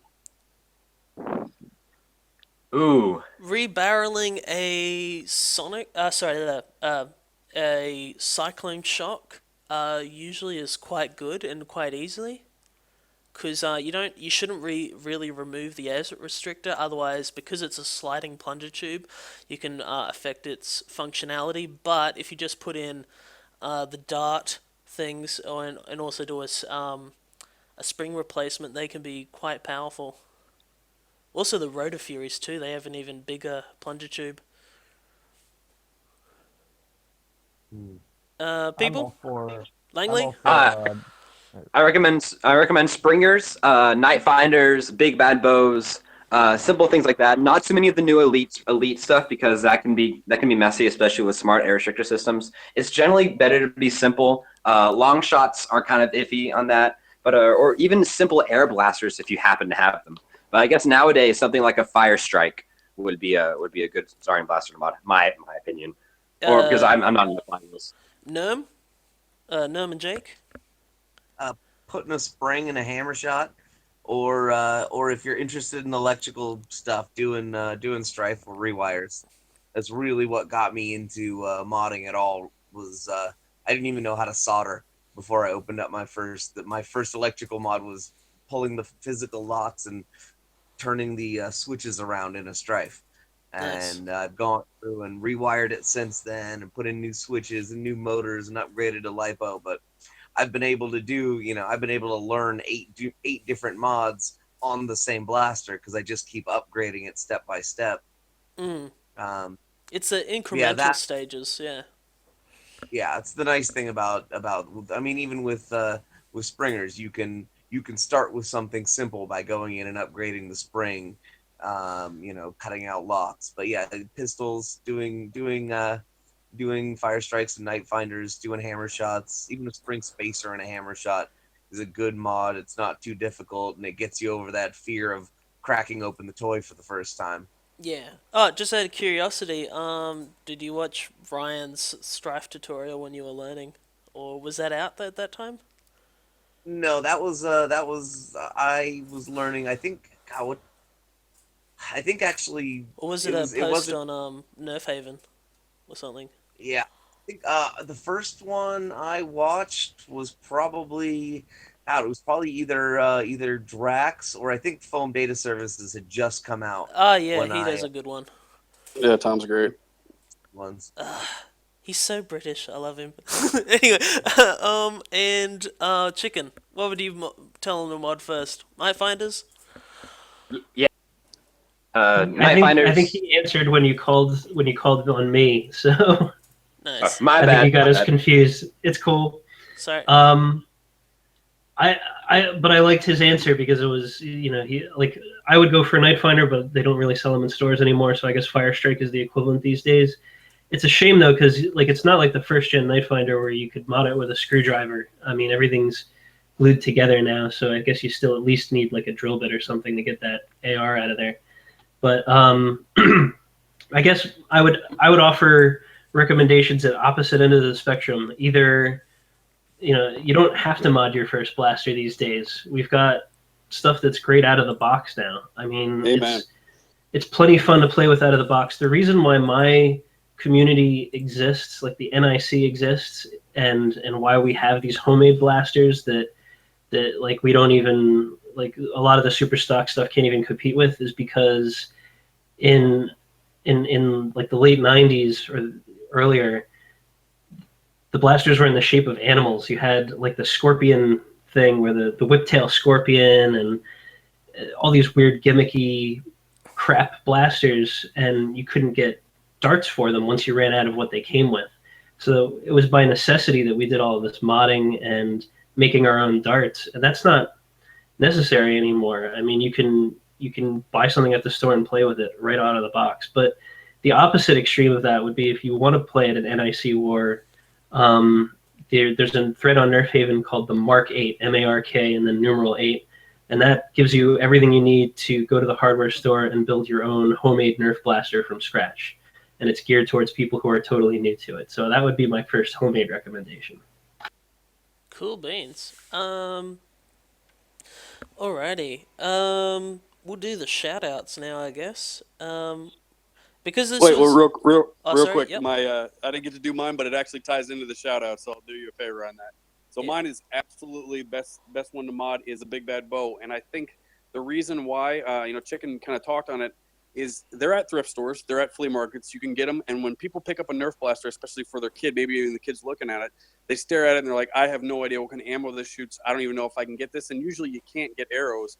And by picking up a big bad bow for $1, rebarreling it with some CPVC, you take something where it was unusable with the things that you had into something that just like shoots crazy good and only takes, it's almost like one of those mods that you can't really mess up unless you get too ambitious with it. So I think big bad bows are great. I think that captures the magic of like the hobby side of Nerf. That getting to to interact with something like it's not just like say if you were into like 40K or building model planes. Once you've built something or changed something, now you can actually use it, and then it affects the sports side of it. So Yeah. it's awesome. All right. Sorry, I forgot to touch on Alex. What would you tell people to mod? I'm a big fan of the Blue Jay approach. You push them out of the nest and hope they fly. So, full rewire strife. But yeah, that's. I mean, hell, my first mod, I tried to make a full rewired Vulcan, arm-mounted Vulcan. I failed miserably, but that taught me to solder and all those other useful skills later on. So you don't fail, you just learn, and then eventually you'll have something amazing to play with. Yeah. If I was to give a recommendation, I guess, not because I did a video on it, but a Sledgefire, singled, they shoot crazy powerful as well. So, if you can single one of them, just all that is just knocking out the ARs and the spring, and then rebarreling it, and it's the stock standard thing of what you would do to just about everything. Yeah. All right. Okay. So, touching in on where are we? All right. What is this thing that I pulled up on the screen here, Rob? Let's see. Well, I know what it's going to be, so I'll just Yeah. start talking about what pops up. I'm watching the live stream. This is something that my buddy Jack from ThunderDome, Nova Scotia, he's got a Nerf arena in his backyard, and he came down and played in the original ThunderDome, and it's very similar to how he does things to how we do stuff. Like, really, Big Bad Bow, it used to just be the king. Everybody had one. I've probably got 20 Big Bad Bows that are modded to just shoot elites. And then now we're switching more over to like hammer shots. We're more of a hammer shot, kind of sweet revenge kind of city. But a lot of people still love the Big Bad Bows, but you kind of need that hammer shot as a secondary. And so when I saw him, he just started a YouTube channel. I saw this as a teaser. He calls it the Puddin' Slayer. It's a Big Bad Bow strong arm integration. My mouth was just watering because it's the absolute perfect answer to what should I use in ThunderDome, and the answer is the Puddin' Slayer. So I hopefully the full video will be out for it sometime soon. I wonder if you could do a hammer shot or a sweet revenge underbarrel like that. And then when I showed this picture to Chicken, he said that people used to do stuff like that. Maybe you could talk about that, Chicken. Obviously that's a strong arm in the picture, but which is obviously just a new, better version of the Maverick. But man, in my opinion, the Big Bad Bow is like the epitome of like old school Nerf. Like you see it and you're like, oh, that's so cool. It's vintage because like the Big Bad Bow, like it was released in the 90s in the Hypersight line, and it was still in stores a few years ago, released under different variations. And about the mod itself, and just integrations have been in the community for so long now, and people just find hilarious things to integrate. And you'd definitely see like Mavericks on Big Bad Bows back in the day, or Mavericks on long shots, Mavericks on anything, man, they're great. And I really love how the Big Bad Bow kind of became the symbol for ThunderDome, and how Mavericks were also like the symbol for the filthy casual, if you will. And but in terms of ThunderDome, I super love this integration. I think it represents it so well. It's like a guru, so I love it. That's cool, man. What's a guru? I'm gonna look for a picture real quick, and then I'm gonna send it because I kind of want to tell a little story. Okay, while I search for that, did someone ask what a guru was? Yeah, I did. It's not. You mentioned a guru, and I assume that I'm the only one here who knows what the hell you're talking about, so I asked you rhetorically what it is. Oh, thanks. For those of you who don't know, so the guru, story time for me. So the guru was originally made by a NerfHaven admin named Groove, who I worship, and the guru is a Nerf crossbow with an integrated Nerf split fire. Effectively, it gives the user a long range shot, and the split fire gives the user kind of like a shotgun shot for close range encounters. This was the original Guru was made 2002 or 2003, I believe, and then the Mark II was made in 2004 and has traveled cross country many times. It now resides in the ownership of Zaxby's, and I have used it around. It was amazing. The current Guru's MK4s, one is a tornado bow, the other is a crossbow, are owned by Zaxby's and Groove, the Wonder Twins. And basically, the Guru is a legendary Nerf blaster, and I base all my chicken bows off of it. Okay. It's too bad we didn't have pictures of those set up, prepped to show in the stream, because they're really beautiful. Groove is like a professional graphic designer, and If like you guys, specialized if one of in you two 40K could quickly, things. sorry to interrupt. If one of you two could quickly search and bring that image and link it to me in chat or on Facebook, I'll quickly chuck it in when we before we finish. But yeah. I got you. Yep. Continue, Langley. Yeah, one of them. He also paints like Warhammer figures and stuff, so he's really good at hand painting very small Nice. things. And so I think the first Guru that he painted has a like World War II era pinup girl, like you would see on the side of a World War II plane. And then the more recent one has like this kind of sci-fi motif going on, where he painted it like the original crossbow purple color, but with a little bit of a tweak to it, where it has all of this weathering that reveals like metal underneath. So it looks really good. Nice. All right. Phew. Unfortunately, Alex, that image you gave me isn't working. But what I do have, there was basically the Select Fire Zeus from Radio Silence. Yeah. That kind of stuff. I think we have mentioned it on a previous episode before, touching Yeah, I just on. wanted to give him a quick. I just wanted to give him a quick shout out because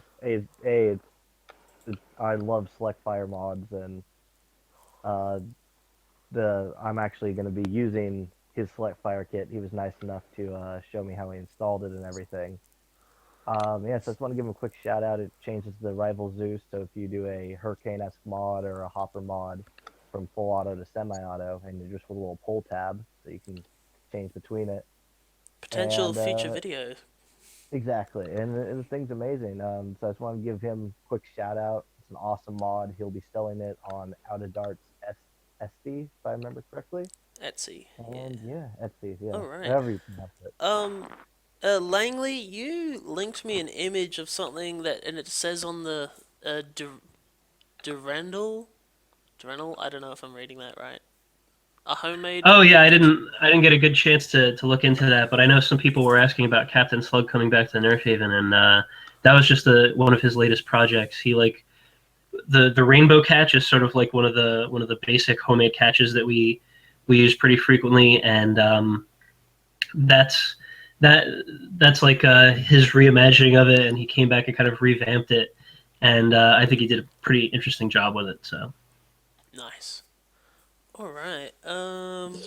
Hey, do me a favor, check the Dropbox. I just put something in there. Okie doke. What do we got? I've got a story. As did I. I put 2 Guru pics on my Dropbox. And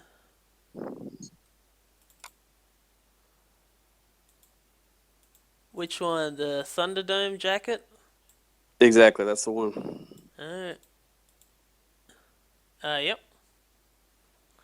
It's up on screen. So great. So he was talking about Chicken was talking about how the big bad bows represented the ThunderDome logo, and what's kind of special about it is on the left you see this is the first sketch, like the first finalized sketch that we had. I had the idea. I built the actual ThunderDome sign in my backyard, which is like 2 rampages behind an actual like plastic skull, and that was the sign. And then when I wanted to convert it into a ThunderDome movie logo thing, the left one is the original image, and I asked her to put a crossbow and a big bad bow, and it eventually turned into what you see on the right, which is the pixelized kind of skull. There's also another version of that. But the reason why there is the crossbow on the left, and I'll kind of give you a little bit of artist's little insight into it, is the big bad bow represents the person who just bought a blaster from a thrift store and is trying to get into the hobby. Kind of that first victory of I bought something for $1 that was useless and I made it awesome. and the crossbow represents kind of the old school NerfHaven, just like the hardcore nerfers in the NIC. And really what I went for this movie to be is just kind of a uniting of both of those two things together. Rather than having this split, it was just like the community should merge together. And it eventually turned out where, honestly, that crossbow, it wasn't iconic enough. It wasn't noticeable enough where someone could see that and be like, oh, that's a crossbow, and kind of understand it. But that big bad bow, I feel like you see that image with the purple and the red, and there's just something about it that just makes you smile and remember the reason why you started all this in the first place. So, like, originally I was going to put Clowny Nerf's image that was on the DVD on the left side of that jacket, but I kind of contrasted those two, and I wanted to have that story showcase where our old school crossbow modifying, lock and load, kind of just changing. Like, it's about, there's no right way to nerf. It's whatever way you nerf is the right way, and just try not to be a jerk about the way you do it compared to other people. Me. Okay, cool. Alright. Alright. I think that covers all the shout outs of what we've got. I just wanted to end. Thank you very much, Langley, Rob, Chicken, and NERM, and Jake in the background there, and also Alex, for coming on and chatting, for 2 hours now. Alright. I just wanted to end on one of the comments that we got by Lee Day 100196 in the live chat comments. He said, anyone can bring a community together for one event. It takes a series of dedicated people to actually bring people together continuously to make a community and develop more developed and actually have depth. So, yeah, I think a bunch of us here have just kind of, sometimes you sacrifice your own fun sometimes, and you focus on just running the event and making sure that everything just runs smoothly, that everyone can have fun, and yeah. Alright, so a shout out to all the Nerf War hosts out there who give up their time to admin and create fun games for everyone else. So, Can I get one more plug, Justin? Here. Yeah, sure. So the image of the ThunderDome documentary is on the screen, and it was this long, drawn-out process of finishing it. It took 2 to 3 years, and this spring I finished it, sent out all the DVDs for the Kickstarter, and the next stage of that is film festivals. It was always my dream to have it in a film festival, have a Nerf movie in a film festival, and I submitted to 21 of them, and we got accepted to the Universal Film Festival in Kansas City, Missouri, which is happening September 29th through October 1st. And there's going to be a Nerf movie and a film festival. I'm so happy about it. So it's October 1st, 6:20, Kansas City, Missouri. There's an event page on Facebook. Hopefully, maybe Justin would be nice enough to link to it in the comments on here. But I'm hoping everyone in the surrounding region, like, we're all going to go in our Nerf gear, and we're just going to show up and just show the world that, man, this community is out here. And if you've seen the ThunderDome documentary, you know that just like this story is just, it's really special what all of us have going, and I hope that it continues for a long time, even past the time I'm here. Yeah. As it's like I've seen your documentary. You showed linked us cuts along the way as you made it, and I would totally agree with that. And also, I just like, even for myself, like, I moved to Melbourne by myself just from Townsville, which is thousands of kilometers away, and just basically I turned up to Nerf events, and that's how I made friends here in Melbourne. And you know, you get along with people, you have a bunch of mod parties, you spend the whole weekends together, and then you eventually just move in with each other. So and then Family from toys. yeah, and then you start a YouTube channel, and then all of a sudden your dream comes true of that, you're now a YouTuber, and you actually make a living by filming cool shit and editing it. So, yeah. One of these days we gotta get that NRC together, the Nerf retirement community. Alright. We need an end game for this Nerf lifestyle we've created. Nerf retirement. Shoutouts to my dad. Shoutouts to my dad. Nice. Anyone else got any shout-outs or plugs? Anything you're working on or want to shout out to, like, if you've got a YouTube channel or any projects happening or any upcoming events? Shout out to Drac. Take a break, buddy. We love you. Yes. Shout out to Drac. Hopefully he can make it to Ragnarok Oktoberfest. I thought he was. Uh, When's Ragnarok? yeah, Ragnarok Oktoberfest is happening the end of October, early November. And I think Alex is planning on being here. Yes. Alex? Hmm? You listening? You there? Your guys are cutting out for me. I don't know. Something's Oh, up with my Wi-Fi, I can answer for Alex. He won't be able to make it to Ragnarok, unfortunately. Bummer. It is. Maybe It is. I Justin, want to can be you there. Pardon? Justin, can you talk about NVZ? There was, is it public knowledge that you guys? I'll do that. I'll do that. Yep, I'll do Alex that. can do that. So, I've been talking with some guys from Melbourne and even a few from other parts of Australia. So MTB this year will be at NVZ this year. Woo! Ryan, Justin, myself, as well as a bunch of other Melbourne Nerfers. So between 5 and 10 Australians will be at NVZ. It'll be a lot of fun. We'll be making the pilgrimage, and we hope to make it like a 10-day trip, and we spend the first week in California. That's where Alex's family is, and we'll probably hope we can time it that if what is it, Armageddon is the week before, we hope to do Armageddon and then fly inland and then go do MVZ. So that might be fun. Dude, Yeah. dibs on 3 or 4 days. You guys should come hang out with ThunderDome. We'll go crazy. Yeah. Yes. If you can make it work happen, you're more than welcome now. Aren't Awesome. you then aren't you even more east? Well, I'm Yeah. west of Ohio, but a flight, we'll figure something out. Yeah, if it can happen. All right, Well, I should be headed to Gedden this year, so I'll see you there. nice. Nice. All right. Shout. Yep. I'll say something. If anyone has any questions, if anyone here didn't get their question answered or thinks of a question that they want to ask about hosting wars or just Nerf in general, my channel is the Flying Nerf Chicken. You don't have to subscribe because I barely do anything. I'll but, link your just channel in the leave a comment. description as well. Swag. Just leave a comment if you have a question for me, and I will try my best to answer it. And if you're in the southeastern United States, join the Southeast Nerf Club. Yeah. If I can shill for NerfHaven for a sec, if you are interested in hosting a Nerf War, if you actually type in how to host a Nerf War to Google, how to plan and host a Nerf War article on NerfHaven is probably the first result, at least as of now. And it's a great guide. It's from the late 90s, written by the founder of NerfHaven and one of the founders of Nerf Online. And it's a little out of date for the NIC, but I think for general Nerf War hosting, it still holds true, and it's got a lot of great information in it. And I mean, if you're hosting a war and you want to invite people from online, whether it's an NIC war or super stock or just playing around with stock Nerf blasters, please post it on NerfHaven and we'll put it on our schedule. You don't be intimidated by the NerfHaven reputation. We'll throw it up there for you, and then people can find out about it, and we'll have a centralized location for that.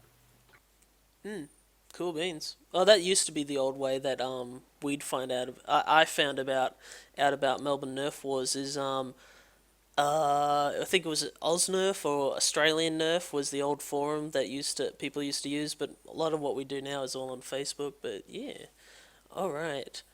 Cool.